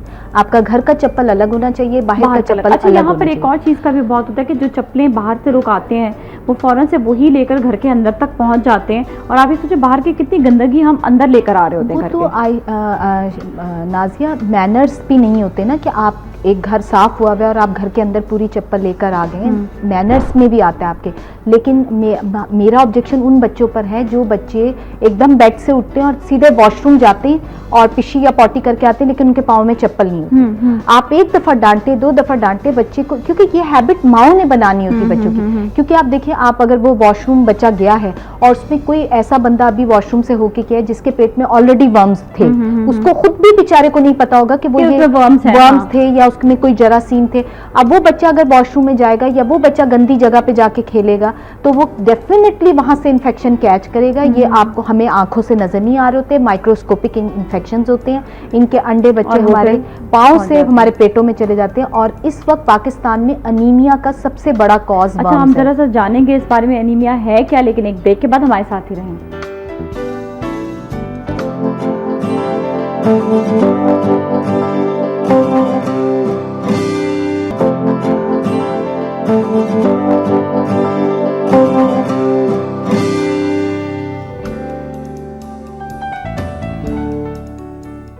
जी वेलकम बैक। और आज बात हो रही है हाइजीन पर, सफाई पर। देखिए, आज हम एक नई बीमारी लाए। बहुत सारी बीमारियां एक साथ हैं, बहुत सारी बीमारियां सिर्फ और सिर्फ सफाई ना होने पर आ जाती हैं, और हम सोचते जी हमें ये हो गया वो हो गया, लेकिन हम ये नहीं देखते कि हमने सफाई का ख्याल रखा या नहीं रखा। तो अभी बात हो रही थी ब्रेक से पहले कि जो वर्म, जो पेट में कीड़े आ जाते हैं। डॉक्टर राबिया, मैं आपसे एक आपको बड़ी इंपॉर्टेंट एक किस्सा भी सुनाती हूँ कि जो वर्म्स हैं, एक तो वर्म जो है, जो आपका मतलब ये कि आप दवाई खाते हैं तो वो जो है अखराज हो जाता है, लेकिन कई ऐसे वर्म्स होते हैं जो कभी मैंने देखा है कि वो मुंह से निकल रहे हैं, कानों से निकल रहे हैं, और अगर उनको ना टाइम पर निकाला जाए तो बड़ी उम्र में जाके वो जो बहुत बड़े बड़े वाले वर्म्स होते हैं वो बन जाते हैं, ह्यूज वर्म्स। देखिए, जहाँ तक नाजिया आपने बड़ा अच्छा एक्सप्लेन किया है इसको, मैं आपको ये बता दूं कि वर्म्स जो होती है, अगेन इनकी भी बहुत सारी टाइप्स है। राउंड वर्म होते हैं, हुक वर्म होते हैं, ये पैरासाइट्स होते हैं और बहुत छोटे भी होते हैं। हुक वर्म सुना है कि वो, और ये अगेन और ये अलग अलग जगहों के होते हैं। यानी ये हमारे बेसिकली पेट की जो आंतें होती हैं इसके अंदर रहते हैं, इसके अंदर अपना मुंह जोड़ के बैठ लेते हैं, और ये अमूमन जिनके होते हैं उनके ये अगेन जोड़ा होता है, हस्बैंड वाइफ दोनों होते हैं इसके, तो इसीलिए इनके अंडे बच्चे भी बहुत होते हैं। और बाज़ बच्चों को अगर आप देखें तो छोटे बच्चों से लेके बड़े लोगों को एनल ईचिंग हो रही होती है, यानी पॉटी की जगह पे बहुत खारिश हो रही होती है, तो अक्सर उन लोगों को भी वर्म्स हो रहे होते हैं। वो वहीं के मखसूस वर्म्स भी होते हैं और कुछ ये होते हैं कि अंदरूनी वर्म्स भी होते हैं जो, और ज़्यादातर वर्म्स की जो प्रॉब्लम्स होती है वो रात के टाइम होती है, क्योंकि रात के टाइम इनकी जो डिवीजन होती है, इनकी जो रिप्रोडक्शन हो रही होती है, कीड़ों की पेट के जो वर्म्स होते हैं इनकी ज़्यादातर मोस्टली की रात के टाइम हो रही होती है। इसीलिए बच्चे रात को रो रहे होते हैं, नींद नहीं आ रही होती, जिनके पेट में कीड़े होते हैं। या अगर आप ये नोट करें कि आपकी बाउल हैबिट्स एकदम रेगुलर चलते चलते ऑल्टर कर गई है, बहुत ज़्यादा कॉन्स्टिपेटेड रह रहे हैं, आपको जल्दी जल्दी पेट की बीमारियां हो रही हैं, यानी आपने ज़रा सा भी कुछ बीफ खाया या बाहर की कोई चीज़ खाई तो आपका पेट खराब हो जाता है, वॉमिटिंग होगी, नॉर्मल होगा, या ये चीजें ना भी हो रही हो तो वेट गेन आप देख रहे होंगे। अच्छा, वर्म इन्फेस्टेशन के साथ दोनों चीजें हो सकती है, आपका वजन कम भी हो सकता है, वजन ज्यादा भी हो सकता है। तो अगेन वही बात है कि ये, अब वही बात, ये पता कैसे लगता है? वैसे तो जितनी पाकिस्तान में या जितना अब हम गंदगी से सफ़र कर रहे हैं, अगर आपको लिवर का कोई इशू नहीं, अगर आपका जिगर ख़राब नहीं है तो आपको हर साल डीवर्म करने की दवा लेनी चाहिए। डीवर्म करने की दवा का मतलब है ऐसी दवाई जिससे कीड़े मर जाए। और अगर जिगर ख़राब हो मतलब कभी भी मतलब वो दवाई जॉइंटिस में, हम कुछ दवाइयाँ ऐसी होती जो हम जॉइंटिस के दिनों में नहीं दे सकते, जॉइंटिस के बाद दे सकते हैं, उनमें ये एक दवा है। यानी हम ये देख रहे होते कि कोई ऐसा खुदा न खास्ता, देखो लिवर अगर किसी का ऑलरेडी थोड़ा सा वो हो रहा है तो वो लिवर, चूंकि दवाई दो तरह से एक्सक्रीट होती है बॉडी से, या तो वो किडनी से एक्सक्रीट होती है या लिवर से एक्सक्रीट होती है। तो जो पेट के कीड़ों की दवाई होती है वो चूंकि उनकी एक्सक्रीशन लिवर से हो रही होती है, तो इसलिए उन दिनों पे हम वो नहीं देते। चीज और बताए कि ये डिटेक्ट नहीं होता ना, ये नहीं डिटेक्ट होता है। अगर हमें किसी पेशेंट में डाउट होता है हम उसका ब्लड टेस्ट कराते हैं, जिसको आप CBC प्लस ESR कहते हैं। अगर आपको लगे कि उसमें पेशेंट का एनीमिया आ रहा है और उसका एजिनोफिल, यानी एक चीज हमें देखनी होती है ब्लड की रिपोर्ट में, ऐसा नहीं है कि डायग्नोस नहीं होता। नहीं आता, क्या नाम है उसका, एक्सरेज या फिर अल्ट्रासाउंड? देखो अल्ट्रासाउंड पे मैंने हमेशा एक बात की, अल्ट्रासाउंड पे आपको मैदा नहीं नजर आएगा, आपको आंतें नहीं नजर आएंगे। इसलिए आप ये नहीं कह सकते चूंकि ये आंतों की बीमारी है तो ये आपको उस पर नहीं नजर आएगा। इसी तरह अल्सर है, इसी तरह गैस्ट्राइटिस है, चूंकि वो मैदे का जख्म है तो मैदा नहीं नजर आएगा। अभी मैंने आपसे एक बात की थी कि आपके गुर्दे नजर आते हैं, आपका मसाना नजर आता है, लेकिन जो गुर्दों को और मसाने को ट्यूब जोड़ रही है, कुछ चीजें अल्ट्रासाउंड पे दिखती है, कुछ नहीं दिखती हैं। अच्छा। तो इसीलिए हम, लेकिन ऐसा नहीं है कि ये डायग्नोस नहीं होता, ये ब्लड टेस्ट से बिल्कुल डायग्नोस होता है। जब डॉक्टर देखता है कि ये डायग्नोस हुआ है, इनको वर्म्स है, तो हम हमेशा उनको डीवर्म करने का कहते हैं। लेकिन to be on safe side, Pakistan में इतनी गंदगी है, हम ये कहते हैं कि आप सब लोग डीवर्म हुआ टेस्ट बताएं जरा, टेस्ट क्या है? टेस्ट जो होता है इसका CBC हम कहते हैं इसको, CBC प्लस ESR बॉडी में इन्फेक्शन को शो करता है। CBC ब्लड काउंट पिक्चर होती है बेसिकली, और इससे हमें पता ये चलता है कि आपको हीमोग्लोबिन यानी खून की कमी तो नहीं है और एजिनोफिल तो नहीं। अगर एजिनोफिल है तो एजिनोफिल एलर्जी में बढ़ता है, और जो जिनके पेट में कीड़े होते हैं उनके अंदर एलर्जी भी बहुत तेजी से बढ़ रही होती है, उनके अंदर एलर्जी भी, यानी जहां हम और चीजों को इन्वेस्टिगेट कर रहे होते हैं। लेकिन मेरा कहने का ये मकसद नहीं कि सब लोग उठ के ब्लड टेस्ट करा लें और सब लोग इसका, आप जब भी डॉक्टर के पास जाएं आप उसको ये जरूर कहें कि डॉक्टर साहब पेट में कीड़ों का क्या है, आप उनसे पूछिए, वो आपको आगे से पूछे। जब हम किसी को डीवर्म करने लगते हैं, अगर मैंने एक माँ को डीवर्म किया, अगर मैंने कहा कि मुझे लगा कि मेरी पेशेंट के अंदर कीड़े हैं, उनके पेट में कीड़े हैं, तो मैं कहूंगी कि आप अपने पूरे घर को एक ही वक्त में करें। क्यों? क्योंकि जब हम उनको डीवर्म करने की दवाई देते हैं उनके पेट के कीड़े मरते हैं, जब पेट के कीड़े मरते हैं तो वो पखाने के रास्ते निकलते हैं। अगर आपने एक बंदे को डीवर्म कर दिया और घर के 3 लोगों को छोड़ दिया तो वो तो बेकार है, तो दोबारा से हो सकता है, दोबारा से हो सकता है। इसीलिए इन्फेक्शन की तरह है क्या? हाँ, मतलब वो है ना कि गंदी जगह पे, और मैंने कहा ना इसका सबसे बड़ा कॉज नंगे पाँव फिरना है, तो पाँव में चप्पल तो जरूर पहननी है, स्पेशली बाथरूम में जाते हुए। जब आप हाथ आपने आके अच्छी तरह धोने, पिशी की है, पॉटी की, आपने आके अच्छी तरह हाथ धोने, आप खाना पकाने लगे आपने हाथ धोने, आपने खाना शुरू करना है आपने हाथ धोने, आपने खाना खा लिया आपने हाथ धोने। ये क्योंकि ये जो हाथ हैं, पाँव हैं, ये बहुत सारी जगहों पे हम प्रॉब्लम्स क्रिएट कर रहे हो। अच्छा, यहाँ पर ये भी आता है कि बहुत सारे लोग जो है सब देख रहे होंगे, ख़वातीन, अगेन हम बात ज़रूर करेंगे कि घर पर जो आपके बर्तन होते हैं आप उनको ज़रूर साफ़ किया करें। और मुझे बड़ा अफसोस होता है कि ठेलों वाली जगह पर आपने देखा होगा कि इतने बड़े बड़े परात रखे हुए होते हैं और उनके अंदर सारे बर्तन एक साथ डालते हैं और सारे बर्तन एक साथ निकाल लेते हैं। अब आप ये देखें कि वो बर्तन जो है सही तरीके से धुला भी नहीं है, और उसमें आप खाना खाते हैं, अब बड़े रेस्टोरेंट्स में तो एक बहुत बड़ी एक चीज होती है कि आपकी प्लेट जो है वो गर्म होनी चाहिए, यहाँ तक ख्याल रखा जाता है, लेकिन यहाँ पर इन चीजों का हमारे स्टरलाइज होते हैं, बिल्कुल यहाँ पर ख्याल नहीं रखते और आप किसी भी प्लेट में खाना खा लेते हैं, सोचे कितने कितने वर्म्स लेकर वो घूम रहे होंगे सर अपने साथ। और इसी लेकिन वही बात है कि पैनिक नहीं होना चाहिए अगर आपको किसी को ये इशू है, लेकिन वही बात है जैसे हम जब जितनी हमारी पढ़ाइयाँ हो रही होती हैं हम यही देख रहे होते हैं कि चूँकि पाकिस्तान में अब इतना ज़्यादा परसेंटेज इस चीज़ का है, तो हमारी कोशिश ये होती है कि 6 महीने से लेके 60 साल का बंदे को डीवर्म किया जाए। अगर हर साल नहीं भी करते, इवन अब तो ये आया कि हर साल कर दीजिए, हर साल नहीं भी करते हैं तो 2 साल में ज़रूर अपने आप को डीवर्म कीजिए। डीवर्म करने का मतलब होता है कि अगर किसी के पेट में कीड़े, अंडे, बच्चे कुछ भी हैं कीड़ों के, तो वो ज़रूर आपका जो है निज़ाम हाजमा, अगर आपको याद हो नाज़िया, तो पहले लोग जो थे कैस्टर ऑयल या ऐसी चीज़ें लेते थे जिसको आप कहते थे कि वो लेग्जेटिव्स लेते थे, ताकि अगर पुराने वक्तों के लोग के, ताकि पेट का जो भी है वो जान के सही हो जाए। हाँ। लेकिन इसका ये मकसद नहीं कि लोग सब जाके अपने आप को जुलाब लगा लें। अगर किसी के पेट में इशू है, और शर्माना नहीं चाहिए। हाँ। यानी जो बच्चियां स्कूल गोइंग होती हैं, कॉलेज गोइंग होती है, क्योंकि पब्लिक टॉयलेट्स होती है ना, वहां से भी लग सकता है, जरूरी नहीं कि आपको है तो वो आप से भी दूसरों को लग सकता है, दूसरे से आपको भी लग सकता है। तो इस चीज में शाय नहीं फील करना चाहिए। एक बहुत मैं आपको, मेरी वन ऑफ माई पेशेंट बेचारी के साथ हुआ था कि शी वॉज प्रेग्नेंट, और हम प्रेगनेंसी में ये दवाई नहीं देते, हम प्रेगनेंसी में और दूध पिलाने वाली माओं को ये दवाई नहीं देते, लेकिन वो मेरी पेशेंट बेचारी के पेट में इतने कीड़े थे कि जो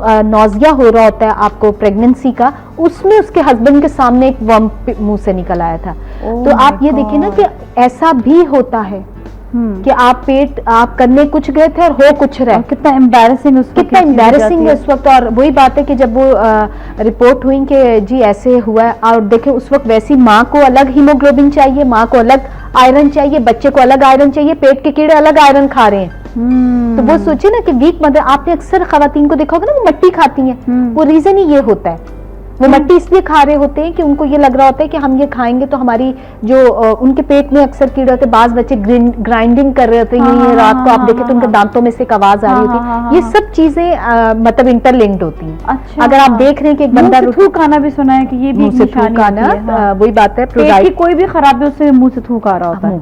तो ये कि ये बहुत सारी चीजें हैं जिससे ये अगर आप देखें बहुत गंदी चीज है, बहुत एम्बैरेसिंग है, लेकिन ये सारा इंटरलिंक होता है गंदगी से। ये जितनी भी आज बीमारियों की बात हो, ये सारी इंटरलिंक है गंदगी के साथ। अगर गंदगी होगी तो ये सारी परेशानी होगी, अगर गंदगी नहीं होगी तो आप ये देखिए कितना अपने आप को, अपने माहौल को आप साफ रख सकते हैं, अपने आप को साफ रख सकते हैं, अपने आप को बीमारियों से दूर रख सकते हैं। जहां पर आपके बालों की बीमारी आ जाती है, आपकी स्किन की बीमारी आ जाती है, आपके मुंह की, दांतों की बीमारी आ जाती है, आपके जिस्म में बहुत सारी एलर्जीज, बुखार, नज़ला, खांसी, इसका पेट के कीड़े, इसका गैस्ट्रो, नोमिट, बहुत सारी बीमारियां हैं जो एक एक करके आप ये देखें, सिर्फ और सिर्फ आपके घर में सफाई ना होने की वजह से, आपके मोहल्ले में सफाई ना होने की वजह से, जो हमारे एक हम अनफॉर्चुनेट भी इस हवाले से फॉर्चुनेट भी होते हैं, क्योंकि हर जगह पे अल्लाह ने अगर किसी चीज़ को दिया हुआ हमें तो वो किसी ना किसी वजह से दिया होता है। मट्टी बहुत ज़्यादा होती है, तो ये सारे जो नुकसानात हम देखते हैं कि मट्टी ज़्यादा होने की वजह से भी हो रहे होते हैं। तो ये मट्टी में अगर आप घूम फिर रहे हैं, अगर लोग आप ज़्यादा चहलकदमी करें तो अपने आप का ख्याल ज़रूर रखें, नहाएं ज़रूर, नहाने का ख्याल जरूर रखें। Thank you so much doctor Rabia, बहुत इंपॉर्टेंट आपने बातें की हैं, बहुत इन्फॉर्मेशन सबको मिल होगी। Thank you so much. और इसके साथ ही अगले सेगमेंट की जानिब जाएंगे, कहीं ना जाएं।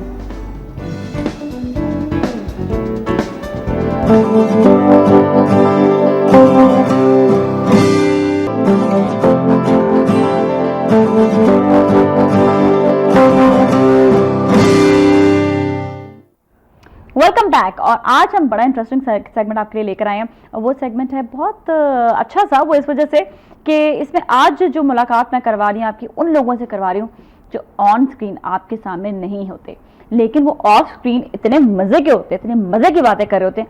अब ऑफ स्क्रीन कैसे होंगे? ऑफ स्क्रीन रहते कि वो रेडियो पर होते हैं, आरजेज हैं। हमारे यहाँ पे आरजेज का रुझान बहुत ज्यादा बढ़ गया है। बहुत ज़्यादा रेडियो चैनल्स आ गए हैं, लोग रेडियो को सुनना पसंद करते हैं और बहुत सी बातें इसी हवाले से होंगी। सबसे पहले मुलाकात आपकी करवाऊंगी, हमारे साथ है उम्मे कुलसूम आरजे। अस्सलाम वालेकुम, हाउ आर यू, कैसी हैं? वालेकुम अस्सलाम। और हमारे साथ मौजूद है Nadia RJ, how are you, जिसे दिया, आई थिंक दिया के नाम से है ना, दिया के नाम से बहुत मशहूर है ये, तो नाम दिया ही आता है या फिर नादिया ही बोलती हैं? On the radio, it's RJ Dia Syed. Oh RJ Dia Syed, There's a long story behind it. Long story हम जरूर सुनेंगे, है ना? कैसे सुनेंगे बताएं आप हमें। ऐसे सुनेंगे कि मैं बताऊंगी, हाँ, बिकॉज हाँ, ऑब्वियसली हाँ। आरजेस के एक ही तो काम होता है, वो हाँ, बोलना शुरू करते तो फिर बंद नहीं होता। अच्छा, इसका मतलब मैं आज चुप करके बैठी रहूं? नहीं, मैंने आज प्लान करके रखा था, मैं आपको बताऊं मैंने ये सेगमेंट क्यों रखा। मैंने इसलिए रखा, मैं प्लान किया हुआ था कि आज मैं चुप करके बैठी रहूंगी, है ना? थोड़ा आपको भी आराम मिलना और चाहिए। तो मुझे भी आराम मिलना चाहिए, इन दोनों से मैं बात करूंगी। अच्छा, सुना ये जाता है कि आरजे का टेप रिकॉर्डर ऑन कर दिया जाए तो बंद नहीं होता। ये बात बिल्कुल सही है। बिल्कुल सही, टोटली सही। आप तो 3 घंटे का शो करती हैं। ओह माय गॉड, 3 सुबह 4 से 10 बजे तक बनाने का काम है ना? वो मेरे जिम्मे होता है। आपके जिम्मे होता है। और आप कितने घंटे शो करते हो? मेरा 3 आवर्स का था, लेकिन अभी रिसेंटली चेंज होके 2 घंटे हो गया। तो पहले कौन सी टाइमिंग, सबसे बड़ा खतरनाक टाइमिंग? पहले मैं सुबह करती थी, that was 7 to 10, वही उम्मे कुलसूम वाला time, and now I am like late night या very early morning, which is 2 to 4, which is like awesome for me. Awesome for you and bad for your family. लड़ते होंगे और लड़ते होंगे करके। वो हर थोड़ी दिन बाद मेरी अम्मी को याद आता है कि अरे रात के 2 बजे बच्ची घर से बाहर जा रही है। नहीं, लाइक यू नो, हाँ, लाइक जा रही है घर से बाहर, तो वो एक लेक्चर मिलता है। नहीं तो अम्मी को ये कहना था, अम्मी आप सुन लिया करें मुझे। हाँ, मैं अम्मी को ही कहती हूँ, and then I tell my mother के basically I am a doctor as well, right? तो वो जब सारी रात के लिए जब नाइट्स लगती थी तो भी तो क्या हुआ था? तो भी तो यही होता था। करिए, क्लिनिक है कुछ है? फिलहाल नहीं है। I was working with an NGO for about 8 months.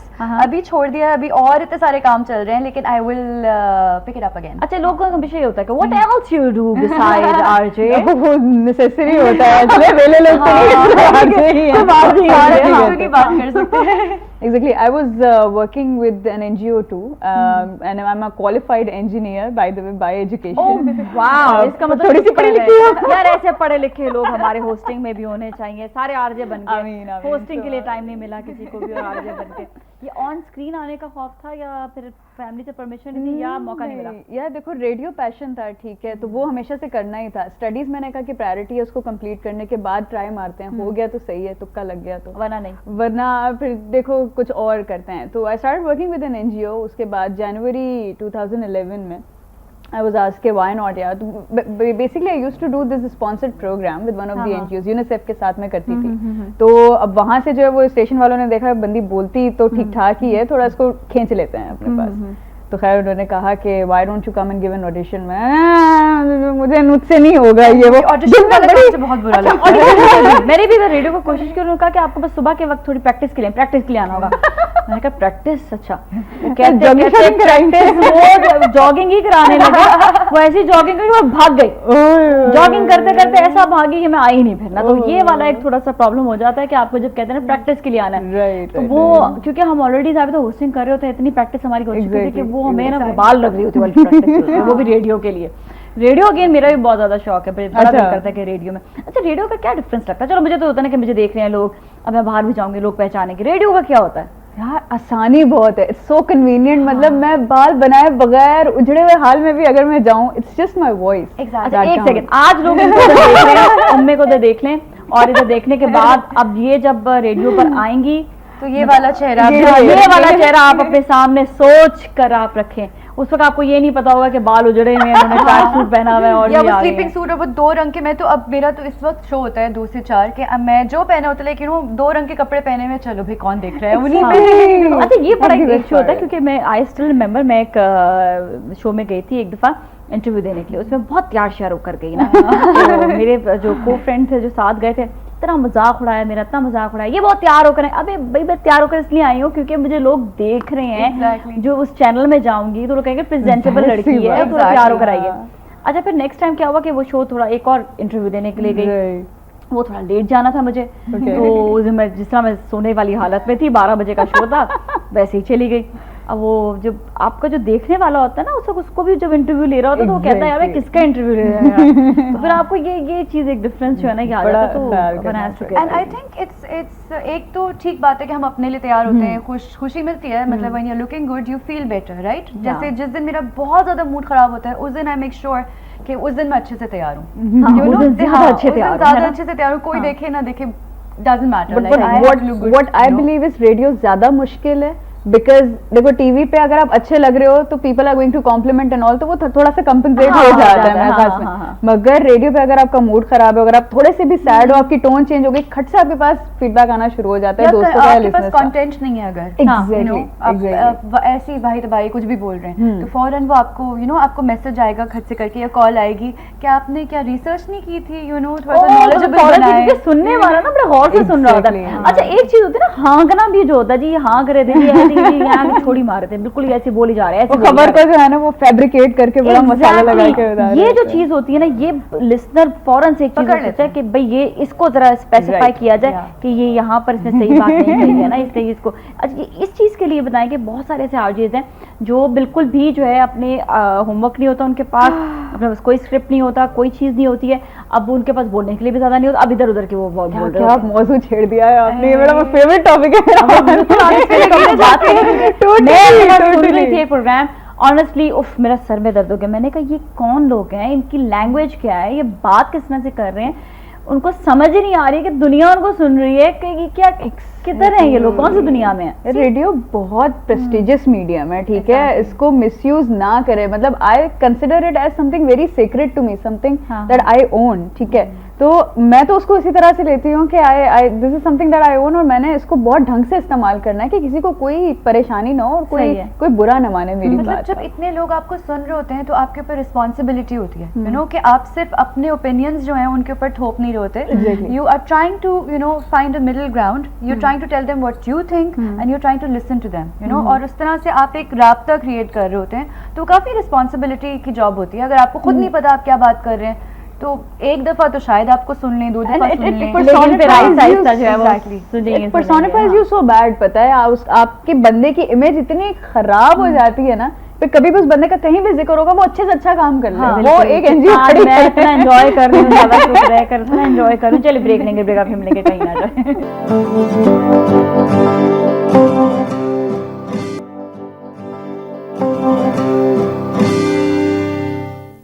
अच्छा जी, वेलकम बैक। हम आ गए वापस और अब हमारे पास एक और आरजे मौजूद है जो टीवी के बहुत वेल नोन सेलिब्रिटी भी हैं, बहुत अच्छा इनको लोग पहचानते भी हैं, जानते भी हैं, होस्ट भी बहुत अच्छे हैं, एक्टर भी बहुत अच्छे हैं, लेकिन आरजे तो कमाल के हैं। मतलब ये सबसे कहते हैं ना कि सबके दिल जीत चुके हैं। अब बात की मुलाकात करवाऊंगी अयाज अहमद से। हेलो, अस्सलाम वालेकुम, क्या हाल है, ठीक ठाक है? भाई मेरे साथ 2 खवातीन बैठी हुई हैं आरजे, एक नादिया है, एक उम्मे कुलसूम है। अब इतनी बातें हो रही थी तो मैंने कहा मुकाबला ना कर लें के बातों का। तो आपको पता फिर खवातीन जीत जाती बातों में, मैं कहाँ? अच्छा बंदा कभी तो- ऐसा हुआ है कि आपने किसी आज पता लगेगा कि कितनी की फैब्रिकेटेड बातें करनी है। ये आपका ख्याल है? हमारे बंदे मर्द इतनी बात बड़े करते हैं। मासूम बंदे हैं। तो बात नहीं कर सकते। कितने घंटे का शो करते हो उस पे मैं वैसे टीवी तो पे 2 के? घंटे भी है, एक शो मेरा 3 घंटे का भी है।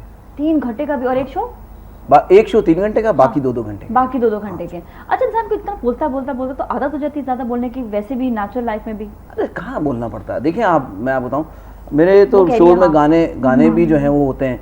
इसके अलावा फ़ोन कॉल जब आप लेते हैं तो वो ज़्यादा हम कोशिश करते हैं कि वो ज़्यादा बोले। इसके अलावा मैसेजेस आ रहे होते हैं, आप उन्हीं की बात बोल रहे होते हैं, अपनी बातें बीच में कहीं कहीं ला अच्छा रहे मैं होते हैं। जरा सा ना आप तीनों से एक वो आरजे वाला सीन जरा करवाऊं। और आपको बताऊं, उसके लिए मूड माहौल होना बहुत बहुत जरूरी है। बना दिया ना, ये देखिए अब आप 1 मिनट के लिए वहां पर चले जाएं।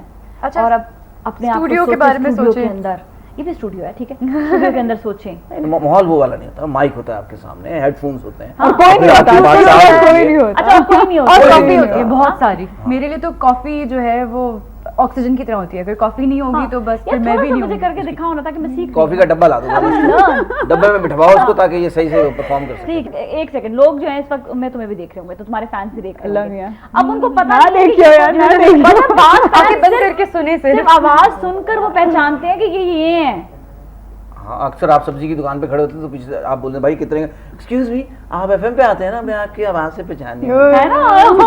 यू हैव अ स्पेसिफिक हाँ। वे पूछने के कि हाँ जी भाई ये चलो ठंडे अयाज कितने का के दिए हैं तो ना। अयाज को तो लोग पहले भी देख भी चुके हैं टीवी पर, लेकिन आप दोनों का नहीं है ना, तो आप दोनों बंद के मुझे दिखाना। चलो तुम उमें एक छोटा सा एक सेशन छोटा सा हो जाए, नाम ना लेना चैनल का, लेकिन ये है कि मतलब कर ले या यार, एक बात क्यों नहीं ले नाम ले? अच्छा भाई चैनल मुसलमान चैनल है, इस्लामी चैनल है, इसराइल के तो नहीं है कि जो उनके नाम पर्दा करते हैं क्यों है ये चीज़? अच्छा ले लो नाम क्यों? अब FM 100 में हम काम करते हैं भाई, उसने हमें इज्जत दी है, सही हम बात क्यों है, आई नाम तो लें? नहीं हम फखर से कहते, नाम लेंगे भाई, हम FM 100 में काम अच्छा करते हैं। यानी कौन से 100 में? मैं 100 के बीच में फंस गई हूँ और आप कौन से 105 में? 105 मैं गया हूँ आप इंटरव्यू देने के लिए, इतना प्यार हमारे पाकिस्तान का चैनल नहीं है। नहीं हम सब अच्छा पाकिस्तान था। के हैं ना। यार ये चीजें खत्म करें, ये अच्छा भाई ये आपसे चीज़ें तो वादा आप करो, बड़ों को जाकर बोले ये आपसे बड़े अगर आप, एक मिनट मैं बड़ों को जरा लेक्चर देने वाला हूँ, हाँ। बड़े अगर आप सुन रहे हैं तो ये छोटी छोटी चीज़ों से ही ना ये जहनियत का पता चलता है, चैनल का पता लगता है कि भाई वो कितना वसी और कितना बड़े दिल का चैनल है। तो ये छोटी बातों को इग्नोर कर चलिए वो इग्नोर कर दिया आज उन्होंने। और चैनल के नाम लिया करें पाकिस्तान के। इग्नोर कर दिया। चलिए जी शुरुआत तो करें। अच्छा। शर्मा नहीं मैं वो दिमाग में बिठाऊंगी हाँ, एक कॉलर भी अभी कॉल करेंगे आपको। हाँ अच्छा हाँ, चलें फिर इसी बात पे लेते हैं एक लाइव कॉल।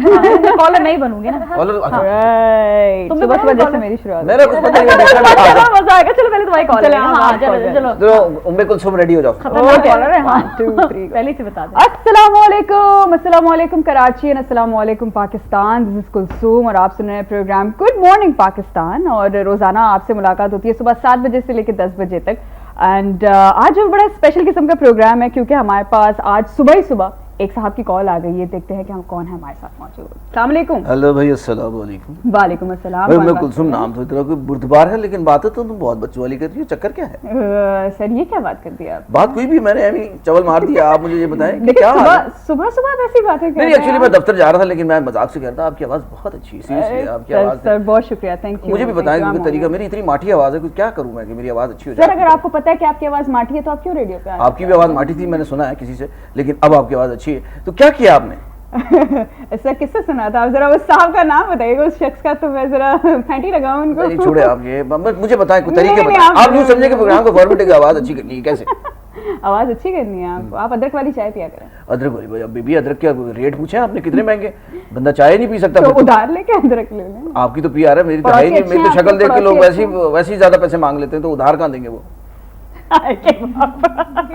इनके सामने मैं नहीं बोल कॉल सकती। रखवा दो ना। बताओ। ये आप तो सॉरी और इसके यहाँ पे पता है क्या करते हैं? यहाँ पर कॉल रखवा यहाँ पर देते एक हैं आवाज आती है टूट टूट करके, oh I am so sorry, I think आपकी कॉल ड्रॉप हो उसका ये होता है गई। कि- जबरदस्ती कर दी है ये। उसका ये होता है कि आप खुद ही कॉल रख लेते हो, ओहो हेलो हेलो, आप खुद काटी हुई आवाज, लेकिन वो एक्ट कर रहा है, हेलो भाई कहाँ? ओ मेरा, मुझे लगता है आवाज कट गई है, तो दूसरा नेक्स्ट कॉल की तरफ बढ़ते हैं। डांस। ये मैंने हरगिज़ नहीं किया। चलो अब आप सुना दिया, अब आप आए हो, चलो ठीक अरे है। मेरा तो 2 से 4 वाला शो होता है, तो वो तो बहुत आराम आराम से होता है। चलो चलो फिर आराम वाला सही। इसका हाँ, इसका जरा जगाने वाला होता तुम्हारा जरा सो जाओ भाई, हो ठीक सोते है। रहो। चलो अब आप दोबारा कॉलर बनोगे? मैं तो आप बने ना, अब आप भी तो- अच्छा, मैं भाई बनती इनको हूँ। 2 से 4 में कॉलर मत बना। बीच में हो सकता है गलत लाइन मिल जाए, ये आपको कहीं का कहीं चला ये जाए। रात को शो करती हैं? हाँ रात 2 से 4। अच्छा, वो जो मनहूस किस्म का एक बैकग्राउंड लगा होता है, बंदा हो जाए। ऐसे तो नहीं लगता कि हॉरर की दुनिया आ गई है। चलो एक हमारे पास बड़ा अच्छा हॉरर शो भी है, वो हाँ। एक खास हॉरर शो होता है जिसमें सिर्फ हॉरर शो होता अरे चलिए चलिए चलिए मैं कॉलर, है, लेकिन वो मेरा नहीं है। ठीक है चलो तो बनो, मैं बनूं? मतलब बनो आरजे बिस्मिल्लाह। आज बनो। अस्सलाम वालेकुम। अब देखो जो कॉलर बात कर, don't look at me, look हाँ, नहीं straight। वो तो ऑब्वियसली मैं इसको कहना भूल गई थी कि लुक स्ट्रेट, क्योंकि सोच आप रहे आपस में होते हैं। कन्वर्सेशन शुरू हो गई, आप मुंह कहीं और करके बात करो ताकि वो कॉलर अच्छा, और कॉलर मैं वाला पहले फील तो आए ना। प्रिटेंड करती हूँ कि ये मेरी कॉफी, और मैं आज कॉफी के अंदर बिस्किट डुबो डुबो के खा रही ठीक है हूँ। चलो सही, हाँ बिस्कुट ठीक है ओके हाँ ठीक है जी। अस्सलाम वालेकुम, आप सुन रहे हैं मेरे साथ प्रोग्राम रचगा। इस वक्त रात के 2 बज रहे हैं और उम्मीद करती हूँ कि आपका आज का दिन जो है वो अच्छा गुजरा होगा, और आप जिस वजह से भी जाग रहे हैं इस वक्त, इम्तिहानों की वजह से जाग रहे नाम तो बताओ, हैं, जिंदगी की वजह से नाम जाग तो बताओ रहे अपना, मैं तो पहली बार सुन रहा हूँ। अभी ऐसे है ना पीछे से बोल रहा हूँ दूसरे साहब आए। नाम बताओ, नाम बताओ। शीशे में से झांक के बता रहे। पहली दफा सुन रहा हूँ कोई, चलो हैं। नाम भी बताएंगे ना, सुकून सुकून से बताते सुकून हैं। से इतनी देर में बंदा सो जाएगा, रात का टाइम है, जल्दी बताओ ना। आप सुन रहे हैं मेरे साथ प्रोग्राम रचका और मैं हूँ आरजे दिया सैयद। आपको और मेरे साथ रहने वाले अगले 2 घंटे, यानी कि 2 बजे से घंटे? लेकर 4 बजे तक। तुम्हारे को तुम 2 घंटे क्या करोगे? मेरे जो अच्छा मेरे प्रोड्यूसर सब सो रहे होते हैं उससे उनको जगाना पड़ता है। आज जागा हुआ है, आज जागा हुआ है। आज जाग गया। जहाँ गलती होगी बताएगा प्रोड्यूसर। अच्छा हम पीछे से बता रहे हैं वो आप बोले नहीं होती वो क्या होती है डीबी होती है क्या होती है वो जो कान में लगाते हैं वो IFB जो होती है। अल्लाह का शुक्र रेडियो में नहीं होती भाई वो। लेकिन यहाँ से यहाँ सामने बैठा हुआ तुम्हें बता रहा हूँ। मैचिंग की है मैचिंग की है। तो जनाब अब हम जो है देखते हैं चल के हमारे साथ लाइन पे इस वक्त कौन मौजूद है और हम बात करते हैं। हेलो अस्सलाम वालेकुम। हेलो जी, कैसी हैं आप? अस्सलाम वालेकुम, कौन बात कर रही हैं? वालेकुम अस्सलाम, मैं सामिया बात कर रही हूँ। सामिया थोड़ा सा वॉल्यूम बढ़ाइए अपना। सामिया बात कर रही हूँ। सामिया कहाँ से बात कर रही हैं? किसी को तो अस्पताल से कर रही होगी, इतनी मैं बीमार बात कर आवाज। रही हूँ कराची से। कराची से बात कर रही हैं सामिया। और बताइए आपका दिन कैसा गुजरा आज का? मेरा दिन बहुत अच्छा गुजरा, पर अभी मुझे बहुत डर लग रहा है रात को। आपको इससे क्यों पूछो डर कि शीशा लग देख रहा है? उससे पूछो शीशा तो नहीं देख रही। मैं असल में ना आज मम्मी डैडी गए हुए हैं बाहर, तो मैं अकेली थी घर में, तो मुझे मैंने कहा मैं आपसे बात कर लूँ। बिल्कुल आपने बहुत अच्छा किया सामिया। आप मुझसे बात कर रही हैं आप मतलब लेकिन ये कोई मैसेज तो नहीं देना चाह रही ना कहीं पे? मैं मैसेज नहीं दिया, आप बस मुझसे 10-15 मिनट बात करती रहें। अच्छा मैं आपसे बात करती हूँ। आप मुझे बताइए कि जिंदगी 1 मिनट बात करना ड्राइव हो जाएगी कॉल। नहीं मैं काट दूंगी ना थोड़ी देर बाद। सच सुन रहे हैं आप मेरे खिलाफ क्या क्या बातें कर रहे हैं? नहीं वो ऑफ एयर था हमने वो PFL ऊपर कर दिया था फिक्र नहीं करें आप। हम बता सारे गुर बता दिया था फिर। हाँ। अच्छा सामिया ये मुझे बताइए आज आपने क्या खाया खाने में? मैंने जो है मैंने भेजा खाया। भेजा खाया? ओ मुझे लगता है कि बहुत अच्छा काम कर रही किसका, हैं आप। मियां का या बकरी लेकिन का? ये बताइए कि किस भेजा था किसका? दोस्तों पूछने का तो था। दी। मैं इतनी बातें करती हूँ दोस्तों से, इतनी करती हूँ कि मुझे कहते तुम हमारा भेजा खाती रहती हो। ये तो बहुत अच्छी बात है सामिया। अब एक काम करें आप कि आप हमसे आके मिलें और हो सकता है हमारे पास आपके लिए कोई अच्छा सा ऑप्शन हो और उसके बारे में आप सोचिए और सोचिए कि आप कल आके जब हमसे मिलेंगी तो क्या क्या बातें करेंगी। और इसी के साथ चलते हैं हम अपनी दूसरी कॉल की तरफ। देखते हैं हमारे साथ इस वक्त लाइन पे कौन मौजूद है। हेलो हेलो अस्सलाम मैं वालेकुम। बात कर रही हूँ कुरंगी से अब्दुल गफ्फार। क्या हाल है भाई? अल्लाह का शुक्र, आप कैसे हैं? अब क्या पूछो, लोड शेडिंग ने बुरा हाल कर दिया। जब देखो लाइट गई हुई है। चक्कर क्या तुम्हारे रेडियो स्टेशन में नहीं जाती लाइट? बस हम क्या करें, हमने स्पेशल वो लिया हुआ ना कनेक्शन हमारे पास हमें भी बिजली दिला के दो जाती है। कनेक्शन इस तरह का। बिटिया आप अकेले के लगा के कनेक्शन बैठी हुई हो तुम। इधर गर्मी में बुरा हाल हुआ हुआ जून जुलाई में। क्यों आपके घर में छत नहीं है क्या? अरे बेटा छत तो है कि गिराने के चक्कर में हो तुम। तो आप छत पे जाके ताजा हवा खाइए ना। ताजा हवा कहाँ से? ताजा जो यहाँ पाकिस्तान में कोई चीज ताजा मिल ही नहीं रही। अरे आप जाके देखें तो चचा आपको पता लगेगा कितनी अच्छी सुबह के 2 बजे कितनी अच्छी हवा चल रही होती बेटा है। रात के 2 बजे सुबह के 2 बजे कहाँ? तुम हमारे कुरंगी में आके देखो, इतनी फायरिंग चल रही है, कुछ पता नहीं खोल आके गिर जाए। मैं तो छत पे जाता ही नहीं डर के आप मारे। एक काम करें ना, आप चारपाई लेके चले जाएं ऊपर, उसके अंदर छुप के ना नीचे हाँ उसके हाय, वो शीट जवानी लगा के के दिन बाहर याद करनी दिला है। दिए तुमने वहाँ। अब बुढ़ापे में कहाँ चारपाई उठाई जाएगी हमसे? के अब्बा किससे लगे हुए हो? आज आज थोड़ी देर बैठने दे दो। बैठने तो दो, बाहर नहीं चले दो। मुझे बताया भी नहीं, कम वक्त। चाचा मुझे तो लग रहा है घर में जो है कुछ गोलाबारी जो है वो शुरू हो गई अरे है। किसी गोलाबारी से बचने के लिए तुम्हें फोन किया था, लेकिन नहीं, जान नहीं छूट रही। हमारी कम मरेगी। देखो बच्चों, देखो ये मेरे साथ अच्छा देखिए चाचा, मेरे ख्याल से जाके देखिए घर में कुछ इमरजेंसी हो गई है, आप वहाँ पे जाके जरा पानी शानी पिलाइए, कुछ करिए। मैं और एक बात उसके कहूंगा, बाद- एक बात कहूंगा। अच्छा, तुम्हारी आप- आवाज भी अच्छी है, गाने भी तुम अच्छे सुना रही हो। बहुत शुक्रिया। वो है शमशाद बेगम का गाना है। कौन सा वाला गाना अरे सुनिए? भाई वो कौन सा गाना था यार, रंगून मुझे याद नहीं आ वाला? रहा। हाँ रंगून वाला? हाँ भाई, तुम्हें तो सारे याद है, हमारे को याद है। भाई बेटियों में बहुत आला भाई, बहुत आला। हाँ वो सुना अच्छा दो। मैं आपको बिल्कुल रंगून वाला गाना सुनवाती हूँ, लेकिन मैं पुराना वाला वर्जन सुनाऊंगी ताकि वो जो चची है ना वो ज्यादा नाराज नहीं रीमिक्स हो। का वाला अरे दे हाँ, रहा है, वो रीमिक्स गाना बड़ा रीमिक्स पसंद है, सुनाओ। चलो उसमें मैंने वही देखा सुना मॉडल दो। को टाइट वो डांस चचा किया। वो रीमिक्स जो है वो देखने वाली है, वो सुनने वाली नहीं है। सुनने वाली हाय, पुरानी हम चीजें खुद ही होती हैं। विजुअलाइज कर लेंगे, तुम लगाओ तो। चलिए चलिए आपको मैं गाना चलिए मैं आपको गाना सुनवाती हूँ, हम घर का मौसम जाके ठीक करें। तो जनाब ये हमारे साथ थे चचा फ्रॉम कोरंगी और बहुत ऑसम कॉल थी। और अब देखते हैं कि अब नेक्स्ट प्रेजेंटर कौन आ रहे हैं। बस कर दो, बस कर दो, बहुत हो गया, बहुत हो गया, बहुत अच्छा। अच्छा मैं तुम सीधा देख रही थी ना, इतनी कंफ्यूज नहीं हुई थी तुम, अगर जरा तो सीधा देख तो और मजा आता वैसे, है ना? चलो ये भी सही है वैसे। कमाल था कॉलर का, हमने क्या बातें कही हैं, सही वो सारी दिल की बातें खोल कर निकाल दी सारी दिल तो इस तरह के कॉलर आते भी हैं ना, बेचारे अच्छा लोग आते इससे कभी कभी जी नहीं हमारे कॉलेज तो बहुत अच्छे होते हैं। अच्छा ओए होए हैं। जो वो क्या मतलब ठीक है? है, चाचा अच्छा नहीं था? हाँ अच्छा कॉलर था, चाचा बहुत ये अच्छा हमेशा था। कोई बर्गर होने से अच्छा नहीं होता। ये जहनियत कर बर्गर क्या होता है? ये ओ भाई। बर्गर होता क्या है? एक मेरा बना कहने का दिया गया मकसद ये है है- बर्गर। एक मुझे सख्त इख्तिलाफ देखिए, है। अब ये अभी तुमने बर्गर दिखाई है, दिया कि हर मैं कोई बर्गर बर्गर के खाता खिलाफ है। चल रहा हूं। मैं समझ गया हूं तुमने, ये जो चाचा और इस तरह के जो होता है ना पर्सनालिटीज यार, ये लोग ये असल में यही होता है। हमारे पास असल बड़े पाकिस्तान ये ये है। होते ये नहीं कि हाय हाउ, ये सिर्फ कुछ परसेंट लोग अरे हैं। ये वो वाले तो आते ये नहीं वाले हमारे इस तरह पास। हाँ, तो वो ये- वाले हमारे पास नहीं आते। नहीं, हर एक को आप टैकल बेचारे करें सुबह उनको जाना होता है काम पर, कौन 2 बजे उठा लेगा। ये सुबह 7 बजे इनको तंग करते होंगे ना सारे कॉल। नहीं नहीं, शुक्र है मैं कॉल लेती ही नहीं हूँ। हाँ, अच्छा सारा फिर सिर्फ 3 SMS घंटे वाला तक सीन बोलना, होता है। क्या क्या बोल रहे होते हो, क्या क्या बातें कर रहे होते हो, क्या क्या चीजें, क्या क्या एक concept बार तुम्हें एक लेकर टिप्स आते हो? बताता हूँ, तुम्हें भी कभी कल कला को जाना हो तो एक बहुत आसान तरीका होता है। आप एक तो गाना हाँ चुन लें आपके, भाई गाना ये है। अब उसके बारे में आपको थोड़ी सी तो पता ही होता है कि भाई ये इस फिल्म का गाना है, इसको Situation क्या थी? उसने जो है फला बंदे ने गाया है, इसके म्यूजिक डायरेक्टर ये वो लिखा हुआ भी होता है। जब आप लगाते हैं ना तो लिखा होता है इसको इस बंदे ने गाया, और पिक्चर आज अगर आपने देख ली है कि फला पे, तो 5 मिनट तो इसी में चले जाते हैं। आप ये देखना कि जितनी फालतू किस्म के गाने के ऊपर तकरीर कर रहा था ना, आपको बोलते यार क्या है। यार ये जो इस पे मैंने बात करनी, इस पे भी जरूर बात करोगे, लेकिन एक ब्रेक ले ले, ब्रेक के बाद फिर आते, कहीं ना जाए।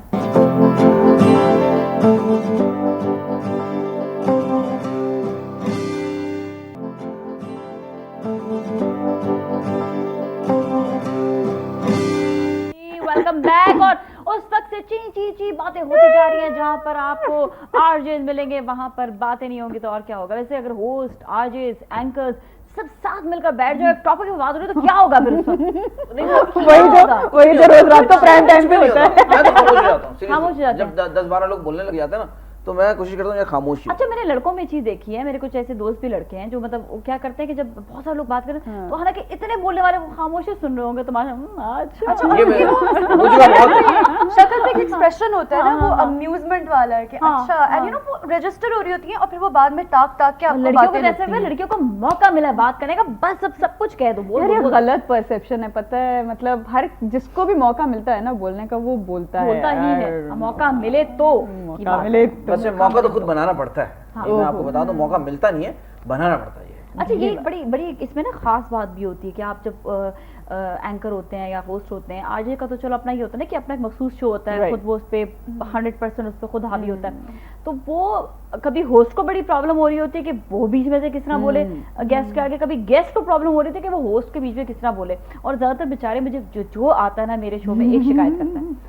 कि जी हमें होस्ट बोलने का मौका नहीं देते। ये क्या चीज है, आज का सीन बहुत अच्छा अच्छा क्या हो रहा था? यहाँ तो हमें बहुत मौका मिल रहा है। नहीं, कभी कभी ऐसा भी होता show, है। एक शो actually जो मैं एयरवाई पे करता था, हाँ। चैनल अपने यार हाँ, नाम चलो, नहीं, तो ठीक वो है, हाँ। क्या कहते हैं, उसमें इतने लोग आ जाते थे। हाँ। हमारे बड़े एक जबरदस्त कॉमेडियन भी हैं, शकील भाई भी। हाँ, हाँ। अब उनकी मौजूदगी में बोलना ना तो यूं है, अब आप यूं कर रहे थे, शकील भाई बोल रहा है, ये हो रहा होता है, मतलब बोलो तो यार वो क्या बोले, तो ये भी होता है। तो आपको फिर एंड में करना पड़ता है, शकील भाई 1 मिनट मैं बोल के रहूंगा, ये आखिर में ये नौबत आ जाती है। तो बंदा ये भी है, नहीं, और इतने बड़े बड़े लोग जब बैठे बंदा वैसे ही कहता है यार तमीज़ के साथ क्या फिर बात करते हैं। चलो खैर, ये भी बात एक होती है कि आप बड़े की रिस्पेक्ट कर रहे हैं, तो वो Exactly, चीज भी होती है। Exactly, but- लेकिन उसमें तो आप तीनों होस्ट हैं ना, ये बात फिर वो 4 उनके लोग उनके जो शकील भाई के दोस्त होते हैं, भाई तुम ही बोले जा रहे हो, वो तो बोलते नहीं है, सारे प्रोग्राम तो तुम ही कर रहे हो। तो बंदा हमें तो बोलने का है यार, मौका ये क्या बात हुई? मौका ही नहीं मिलता। उनके दोस्त कह रहे थे भाई तुम ही बोल रहे हो भाई सारा टाइम। मैंने कहा यार वो असल में आप इज्जत कर रहे हो, उनकी रिस्पेक्ट कर रहे हो, और क्या सही बात है। अच्छा, ये आरजे का जिस तरह भी कहा कि आप लोगों ने तो बताया आप लोग इसके अलावा और कुछ नहीं काम कर रहे हो, आपने मतलब पहले एनजीओज में काम कर रहे थे, अब छोड़ दिया। नहीं, सिर्फ मैं सिर्फ कर रही हूँ, हाँ। I just did theatre and I finished recording for 2 plays. अच्छा, तो कौन सा थिएटर किया अभी आपने? देयर वाज दिस प्ले, एक ओसामा काजी हैं इस्लामाबाद के, वकास बुखारी फ्रॉम कराची, हाँ, हाँ, हाँ। उनका प्ले था। अच्छा, इट वाज कॉल्ड लका जो फोल।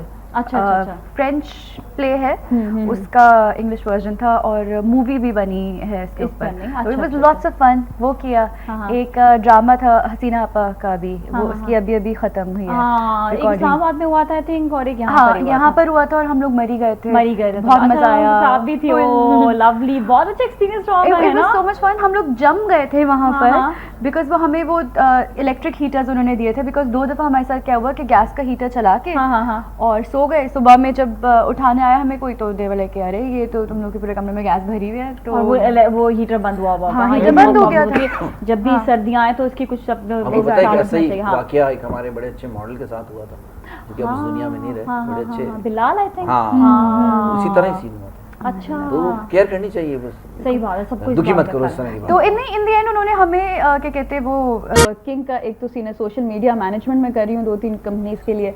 साथ ही साथ मैं इवेंट मैनेजमेंट कर रही हूँ जो यूथ बेस्ड इवेंट्स होते हैं उसकी। Oh wow. तो आजकल वैसे बहुत लीडरशिप कॉन्फ्रेंसेज एंड वगैरह वगैरह इस तरह का बड़ा ट्रेंड चला हुआ है। तो मैं ट्रेंड के अगेंस्ट एक सॉर्ट ऑफ अपना इंशाल्लाह probably event is going to be launched in June. तो उसमें it's going to be very different क्योंकि अवेयरनेस की बहुत ज्यादा जरूरत। अच्छा, अभी जो हसीना आपा के साथ ड्रामा किया वो कौन से किस टाइप के? सैड है, हंसी मजाक है, ह्यूमरस है? सैड तो नहीं है बिकॉज ऑब्वियसली हसीना आपा का ड्रामा है। उसमें सबसे ज्यादा बेहतरीन चीज़ जो मुझे लगी थी कि वो बहुत मेड अप एक्टिंग नहीं होती। It's like pretty natural, very close to life. मेरा जो उसके अंदर जो कैरेक्टर था वो बिल्कुल ऑलमोस्ट बहुत हद दर्जे मिलता जुलता ही था जैसी मैं आम लाइफ में भी हूँ, तो इसलिए मुझे मुश्किल नहीं लगा। लेकिन अगर वो कोई मेलोड्रामेटिक सी चीज़ होती, वो नहीं और ये और वो, तो फिर शायद नहीं हो रहा होता पड़ता। अच्छा, वैसे इनकी तुम्हारी बात से कि कॉमेडी, अब मैंने भी अभी किया, कॉमेडी बड़ी सीरियस काम हो गया वैसे। हाँ। यानी उसमें ये नहीं कि जिस तरह के रंगीला साहब भी बड़े आला कॉमेडियन थे, उस तरह की कॉमेडी नहीं है, जुमलों की है। हालांकि उसमें हम हंसाने का नहीं कोई टारगेट, सिचुएशन ये कि अपने पे कोई सारी अपनी बेइज्जती है उसमें। हाँ, अच्छा। यानी कि जो इंसल्ट हो रही है वो अपनी हो रही है, लेकिन वो सीरियस हो रही है। लेकिन सीरियस उसमें हाँ हंसा नहीं। डायलॉग्स वो चीज ऐसी थी कि अगला शख्स देखते हुए उसको हंसे।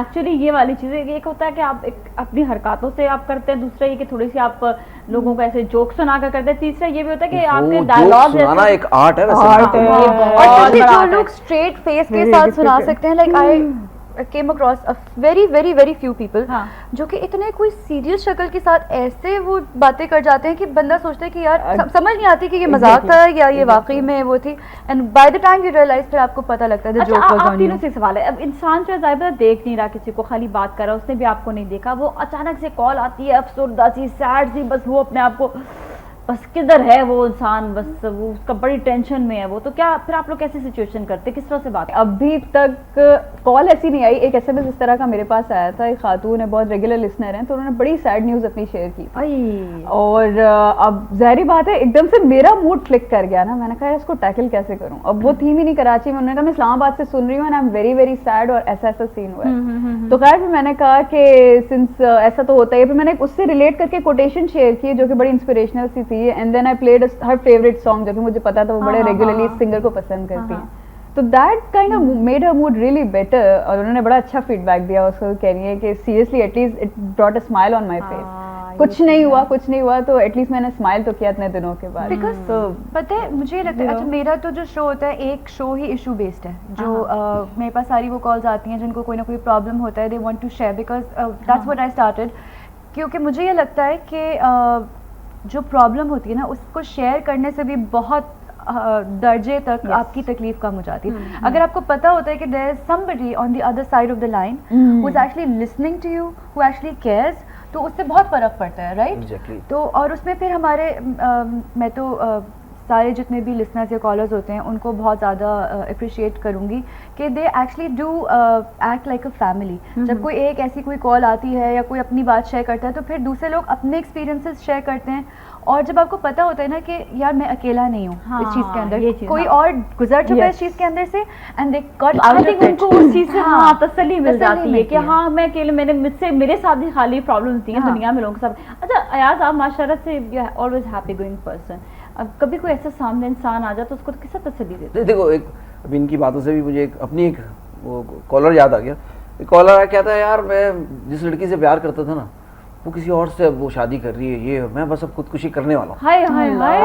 मैंने कहा तो मतलब वो लड़की जो है वो उसने तुम्हें रिजेक्ट कर दिया, कहना हाँ यार मैं बस अब मैं यार बस मेरे कुछ नहीं रहा, मैं खुदकुशी। मैंने कहा यार एक बात कहूँ, अगर बुरा ना माने अगर आप, तो मैं आपसे बात शेयर करूँ? कहना हाँ करें यार वही करें। मैंने कहा बात सुन, वो तो शादी करके दूसरी चलो तफरी फुल टाइम एंजॉय कर रही है, तू कितना घटिया आदमी है, तू जिंदगी बर्बाद कर। एग्जैक्टली यही अल्फाज बोला मैंने, उसको डांटा नहीं लेकिन उसको इस तरीके से मैंने बोला यार इतनी अल्लाह में कीमती तुझे, तूने एक पता एक लड़की के पीछे तू गवा देगा, इतनी तेरी मतलब लाइफ की कोई कीमत ही नहीं है, 2 मिनट के लिए सोच। कह रहा हाँ यार भाई यार, मैंने कहा तू ये सोच वो कितना एंजॉय कर रही है, तू अपनी जिंदगी को क्यों तब बर्बाद कर रहा है? मेरे दोस्त मेरे गुड्डे उठ, शाबाश, माशरे में और बड़ी चीजें रखी हुई है, ढूंढ जरा तू, अब तेरा उससे अच्छी ढूंढनी है इस दफा।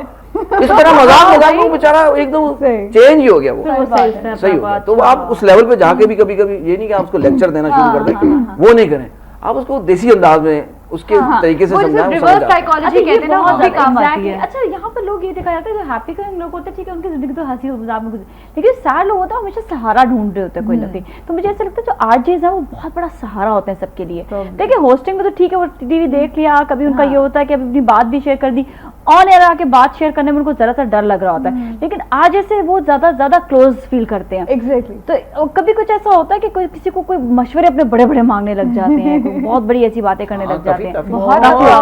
वो कोई भी मसला होता है ना, डिस्कस करेंगे, फिर कहेंगे अयाज मुझे इसका मसला दे। मैंने कहा भाई मैं अल्लामा हूँ या मैं 17 हूँ 15 हूँ, क्या हूँ जहाँ में तुम मुझे भाई। मैंने कहा कोई ये खुद इंसान बेसिक जो हल है ना वो इंसान खुद हल करता है। एग्जैक्टली। कोई आपको मशवरा देगा, उसको क्या पता कि आपके क्या हालात हैं, क्या सूरत हाल है। तो आपने जो चीज सॉल्व करनी है वो आप खुद करेंगे। और अच्छा, कोई बदतमीज कॉलर्स आते हैं क्या? कितने? हाँ, मेरे पास तो नहीं आता। वैसे मुझे पीटीवी का एक हमने की थी वो ट्रांसमिशन नाइट टाइम, उसमें बड़े बदतमीज कॉलर आते हैं। एफएम में तो फिर भी आते हैं, कभी कभी आ जाते हैं, लेकिन उनको टैकल करना भाई यार एक बात सुने, जब आप इस फील्ड में आते हैं ना, ये नहीं होता कि हर आदमी आपको पसंद कर रहा है। कुछ लोग कुछ परसेंट ऐसे भी होंगे जो आपसे जेलस भी हो रहे होते हैं, पसंद भी नहीं करते, या आपको पसंद भी नहीं कर रहे होते। तो मैं उनको भी अप्रिशिएट करता हूँ, एटलीस्ट यार कम से कम वो डिस्कस तो करते हैं हमको, यार ये भी बड़ी बात है। तो उनको टैकल करने का जरा तरीका थोड़ा सा डिफरेंट होता है। उनका ये बात होते हैं कि फौरन गुस्से में लाइन काट देते हैं, यूं करते। मैं इनकी बात पूरी जाने देता हूँ, कोशिश करता हूँ चलो बुरा बोलना ना बोलने दो, गाली ना बोले, जो बोल रहा है बोलने दो। फिर उसके बाद इसको रखता हूँ, फिर मैं आराम से सुनता हूँ। मैंने कहा देखो इनके ये व्यूज से हर आदमी के लिए मैं हीरो नहीं हो सकता, कुछ लोग ये भी होगा तो फिर वो और आपकी लिसनिंग ये भी एक तरीका है वैसे। और तो आप उसकी फेवर में फिर फौरन आपके फेवर में कॉल आना शुरू भाई बहुत ही जहरीला था ये, मुझे मिलता है। जहरीली कॉल सुनते भी हैं। हाँ, वो पता है वो भी एक तरीका होता है। मैं आपको टिप दे रहा हूँ, आप उसको काटे नहीं, उसको ऑन एयर जाने दें, फिर उसके बाद आप देखें आपके फेवर में कितना। जब तक आप अपनी नेगेटिव फीडबैक को शेयर नहीं करेंगे तो लोगों को ये भी लगता है कि यार ये तो सिर्फ अपनी कॉलें करा रहा है शायद। हम लोग इसका भी सोच रहे थे यार किसके पास इतना टाइम है कि वो अपनी कॉलें सारी करा रहा है। ये कौन सी ऐसी जगह होती है जहाँ पे अपनी कॉलेज लोग हैं ऐसे जो सोचते हैं। अच्छा चलिए हम ऐसा करते हैं, ब्रेक लेते हैं, ब्रेकअप फिर मिलेंगे और आपको कुछ टिप्स बताएंगे अच्छे आरजे होने की। हमारे साथी ने सलाम पाकिस्तान।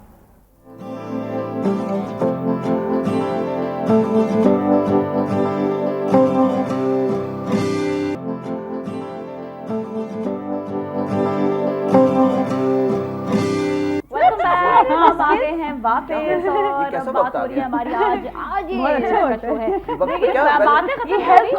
पहले मैं आता था नाज़िया तुम्हारे शो में जूसेस और वो पेस्ट्रीज और पता नहीं क्या क्या ये। अब ये देखिए हेल्थ कॉन्शियस हो गए, हेल्थ कॉन्शियस है। यहाँ पर आपको पानी ज्यादा पिलाते हैं, पानी बहुत कम पीते थे मैंने सुना है। अच्छा। तो पानी आप पिए और यहाँ पे चाय पिए, चाय ये बोलो कि मैं पिला नहीं रही कोई चाय कमाने लगे तो पानी डाल है ना। तो ये देखिए हम हेल्दी चीजों पे बिलीव करते हैं, हेल्थ का ख्याल रखें। अच्छा बताए, ये भी हटा दो। अच्छे आरजे होने की टिप्स बता दें जरा, जो बच्चे आरजे बनना चाहते हैं, आना चाहते हैं। इनके साथ तो इंसिडेंट हुआ था, अचानक से आरजे बन गई, आपके साथ क्या हुआ था? मेरे साथ ये हुआ था, आई वाज इन कनाडा और अनफॉर्चुनेटली मेरे आसपास के जितने लोग थे वो सारे वो जो बहुत ही सकील अंग्रेजी बोलने वाले होते हैं ना, वो थे फिरंगी टाइप। तो मेरे जबड़े दुख जाते थे अंग्रेजी बोल बोल के। तो मैं कहीं पे गई वॉलंटियर करने, तो वो रेडियो स्टेशन वाले आए हुए थे। ये कनाडा की बात, कनाडा में। अच्छा, मैं तो इसी बात पे बड़ी देसी स्टेशन ना, तो वो देसी स्टेशन वाले थे। तो दे आस्क्ड मी कि आप करेंगी शो करेंगी उर्दू का? तो आई वाज लाइक सो बिस्मिल्लाह, वहीं पर कनाडा में तो उर्दू।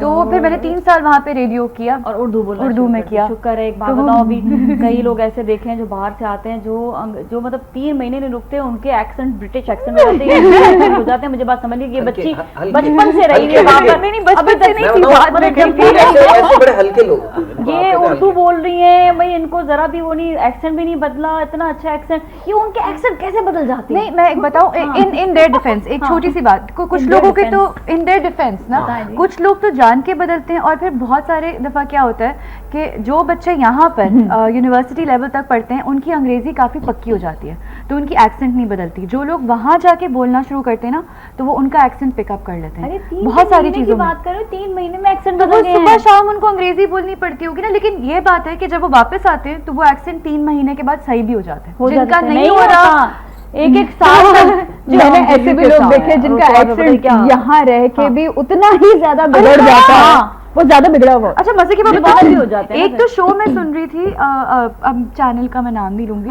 वो बड़े मजे का वैसे वो साहब शो करते हैं, लेकिन वो लिटरली मैं पहली दफा जब शो सुन रही थी तो मैंने भाई को बोला कि यार ये बंदा क्या मतलब अमेरिका से आया है, इसकी बिल्कुल अमेरिकन एक्सेंट है। तो मेरा भाई कहता है बाजी 2 मिनट ठहरो ना, अभी देखना तुम। एंड सीरियसली जितनी देर में हमारी गाड़ी एक सिग्नल से दूसरी सिग्नल तक पहुंची है, उसकी अमेरिकन से ब्रिटिश एक्सेंट हो गई। उसके बाद कहीं कहीं ऑस्ट्रेलियन अंग्रेजी का तड़का लग रहा है, लाइक सीरियसली। और वो कहीं भी नहीं गया था, बाद में पता लगा। अच्छा, लाइक वो टोटली यहीं कराची पे बेस्ड। इसके टैलेंट को आपको बता देनी चाहिए। उन्होंने मतलब है ये ये। लोग बड़े अच्छे एक्टर्स बन सकते हैं, Exactly. एक्टिंग की तरफ जरूर जाना चाहिए। बिल्कुल हाँ, बिल्कुल। ये बात। अच्छा, अच्छी टिप्स कराते हैं आज भाई के सिर्फ लिए। एक वर्ड, नेचुरल।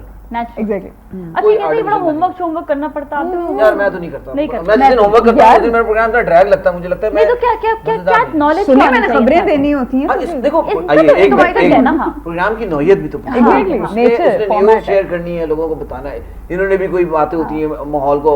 जैसे अगर मैं मेडिकल बेस्ड शो कर रही हूँ, विच ब्रिंग्स मी बैक कि मैंने आरजे दिया सैयद क्यों किया था, बिकॉज उस वक्त मैं एक और चैनल पे as a doctor I used to do sponsored shows. अच्छा अच्छा, ये तो फिर- रेडियो में हाँ रेडियो पे, तो ठीक है। There I used to use my name doctor Nadia ठीक सैयद। है। तो अब वो वाले जब मैं एज आरजे फिर आपने जो अपने आप को हाँ, change तो जब किया। मैंने as an RJ like a base program, जब ये म्यूजिक बेस्ड प्रोग्राम शुरू किया, तो आई थॉट कि वो थोड़ा सा यू नो वो एक आइडेंटिटी, वरना फिर वो एक सेट वो चीज़ हो जाती है ना।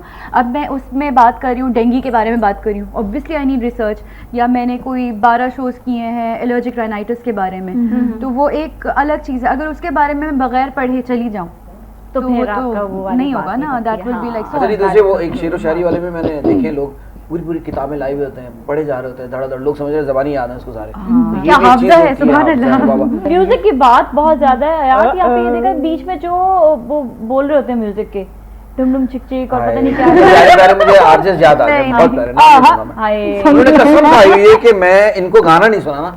चलो वो एक सिंगर तो गा रहा है ना, हाँ। उसके साथ फिर अपनी भोंडी आवाज भी शामिल कर लेता है। बंदा कहता है यार एक काम कर, या तो उसको बंद कर ले या फिर अपनी आवाज बंद कर ले। I totally agree with you. मुझे बड़ा अच्छा लगता है आज इसको जो मैं सुन रही होती हूँ वो कैसे देखने में है, कोई लगता दिल करता तस्वीर सामने आए उनकी ना, बड़ा अच्छा फील होता है। मुझे मैंने जिंदगी में सिर्फ एक दफा तमन्ना की थी, जब मैं कॉलेज में थी, मेड स्कूल में, सॉरी मैं बात हाँ, ये मैं ये भी कहने ही वाली थी, लड़कियां बैठी। आने में हो गया तो बस। मेड स्कूल में मैं सारी रात जब पढ़ती थी, उस जमाने में एक शो आता था खलीलुल्लाह फारूकी साहब का, हाँ, और वो शो जब मैं सुनती थी तो मैं सोची थी यार मैं देखूंगी इनको ना, कि ये मतलब कैसे? उनका बोलना आवाज है, उनकी जो आवाज की उनकी पर्सनालिटी कैसे होगी। नहीं, but मजे की बात So that पता है? was one time when I अच्छा फिर actually मुझे thought- बताइए कैसा एक्सपीरियंस हुआ आपका देखने के बाद? नहीं, अभी तक मुलाकात नहीं हुई।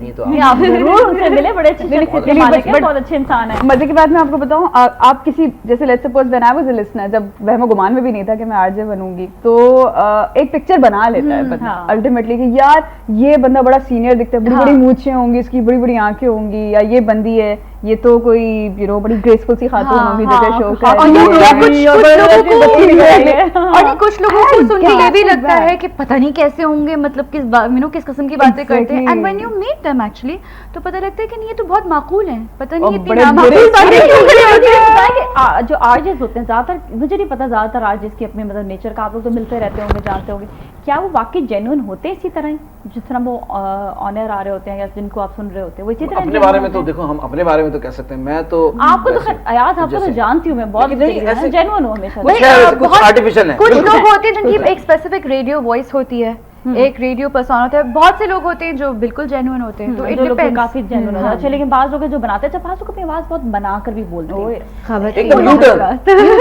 बड़ा अच्छा, लेकिन लगता भी अच्छा है वो, ये नहीं कि बुरा लगता भाई है। वो एक भी एक फन है ना। हाँ, एक पूरा गेम है वैसे ये वाला भी। अच्छा तो बात हमारी हो रही थी कि हम प्रेजेंटर पे आ रहे थे कि हाँ, वो कैसा लग रहा उसको कैसा, है, हाँ। लेकिन कभी एक एंगल से आप ये देखिए कि जब प्रेजेंटर बैठा हुआ है और उधर से इतनी को आला आवाजें आ रही थी, हाँ। हेलो अस्सलाम वालेकुम, दिस इज अयाज, या जी बात कर, मैं आपकी बहुत बड़ी फैन हूँ, तो ये आप हैरान बोलो यार वाह वाह, कोई शहजादी से बात हो रही है। मतलब थोड़ी तो के वो- आप भी सोचने अच्छा लगते भाई हैं। बात होती रहती है अभी, अच्छा बर्थडे कब होती है आपकी, मेरी जी 6 नवंबर को, अच्छा मैं आऊंगी आपके लिए केक लेके, चलो यार और कोई जो बात केक नहीं, लेकर आती अब हैं। जब वो केक लेके आती है मैं कहता अच्छा तो आप हैं, मतलब इतना फर्क आवाज में और शक्ल में, आरजे भी रिसर्च के लिए कैसा सोचता हाँ, है, ये नहीं भी पता। होता है, आरजे को भी मतलब लोग ऐसे अपने ख्यालात एक आरजे भी बना लेता है ना कि बनाया पता नहीं होता है। क्यों कौन होगी, लेकिन वो अजीब अजीब फरखंदा टाइप की निकलती है। नहीं नहीं, क्या तो मतलब मतलब दो फरखंदा ने क्या बोला? प्यार से बोला मैंने। नसरीन फरखंदा में क्या बुराई नसरीन है? परवीन। हाँ तो निपुर क्या क्या फरखंदा लगता है बाजी लगी इसकी। आपको कितनी प्यारी प्यारी सी हाँ नहीं ये तो खैर अच्छी है वैसे जनरल बात। बस इस वक्त बैठे हुए बड़े करीब है ना, तो सोच रहे हैं कि किसके क्या मैं कहूँ या नहीं कहूँ, नहीं नहीं, वैसे वैसे- एक चीज है कि हाँ मैंने कहा इन चीजों पर तो मैं वैसे भी नहीं जाता, मैं ये सोचता हूँ कि वो बोल क्या रहा है और कैसे बोल रहा है। अच्छा, बोलने का ये होता है कि जब इंसान बोल रहा होता है तो पता नहीं चलता कि वो कहाँ पर किस उस पे जा रहा है, ट्रैक पर जा रहा है। Exactly. ये बहुत इंपॉर्टेंट चीज है। कुछ ऐसी बात बताएं कि अपने ट्रैक से बंदा ना हिले। ये कौन सी, ये बड़ा स्पेसिफिक पॉइंट है, अपने ट्रैक से ना हिले कि वो कहाँ का कहाँ ले गया बात को। भाई मैं तो इस चीज़ की एक्सपर्टीज बिल्कुल नहीं रखती। मैं तो मेरे ख्याल से एक स्टॉप से शुरू करती हूँ तो कहीं पे जाके खत्म होती हूँ। नहीं, दिमाग ट्रैक जहाँ मतलब कि वही वाली चीज ना कि आप कोई ऐसी बात करें जिससे लोगों को मतलब हंसी भी आए, मजाक भी हो, फन भी हो, लेकिन कुछ ऐसा ना हो कि नेगेटिव हो। मैं ये सोचता हूँ कि बात वो करें जो उनसे रिलेट करती हुई हो। आप ये ना कि अमेरिका के किसे लेके बैठे हुए हो और आप वो फ्रांस की बातें कर, आप बात करें सीरियसली। अभी लाइट की नहीं होती तो मैं वो उस हवाले से बात कर रहा था। लोग ज्यादा एंजॉय करते हैं, उसका ज्यादा मैसेजेस आते हैं।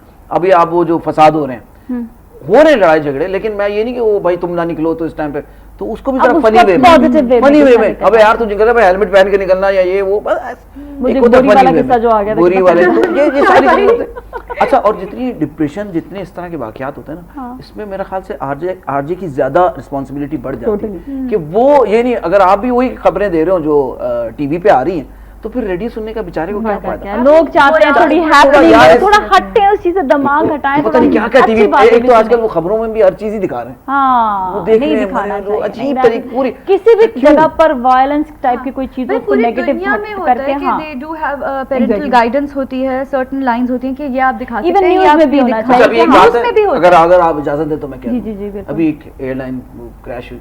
नहीं, एक सेकंड, उसकी बात इसलिए नहीं कर सकते, हम बहुत आगे जाकर ये शो करेंगे। अच्छा नहीं, वैसे एक बात आ गई थी मुझे, इस नहीं, तरीके नहीं। से उन्होंने कैश किया ना इसको, ये मुझे अच्छा नहीं लगा। ना कर, छोड़ो इस बात अच्छा को। चलो ठीक है, चलो। आप कह रही ना, मैं नहीं चलो बस फिर यहीं पर एंड कर लेते हैं। चलो ठीक है। Alright, thank you so much, आप लोगों का बहुत बहुत शुक्रिया, बहुत अच्छा लगा आप लोगों से बात करके। That was lovely and you all are great artist. और जितने भी आर्टिस्ट का काम कर रहे हैं उन सबको बेस्ट विशेस, और क्योंकि वो बहुत अच्छा लोगों तक बहुत इजी लेकिन पहुंचा है उनकी। नाजिया, एक शिकायत है थोड़ी। क्या? यार कॉल्स नहीं ली तुमने आज। वैसे बातों में इतने मस्त हो गए क्योंकि आप लोगों की बातें सुनने में कॉल्स का क्या, हम आपस में ये कॉलर बन गए थे। मतलब मैं सोच रहा था अब कॉल का सेशन मैं कॉलर थी, तो आप कॉलर थे, तीन हम कॉलर कॉल, ली हाँ ना, इतनी सारी कॉलर हो गई। सॉरी, ये नाजिया का कसूर है भाई, आप लोगों ने कॉल रिसीव नहीं की। ये नहीं, आज हमने सिर्फ आरजेएस पे शो रखा था, तो मैं सब आरजेएस को यही कहूंगी कि आप लोग जो भी काम करो, पॉजिटिव काम करो, हंसने हंसाने का करो। लोग बहुत डिप्रेस है तो उनको हंसाने की जरूरत है। And thank you so much for being here. और नाज़रीन, आपसे कल फिर मुलाकात होगी। बहुत अपना ख्याल रखिएगा। सलाम पाकिस्तान।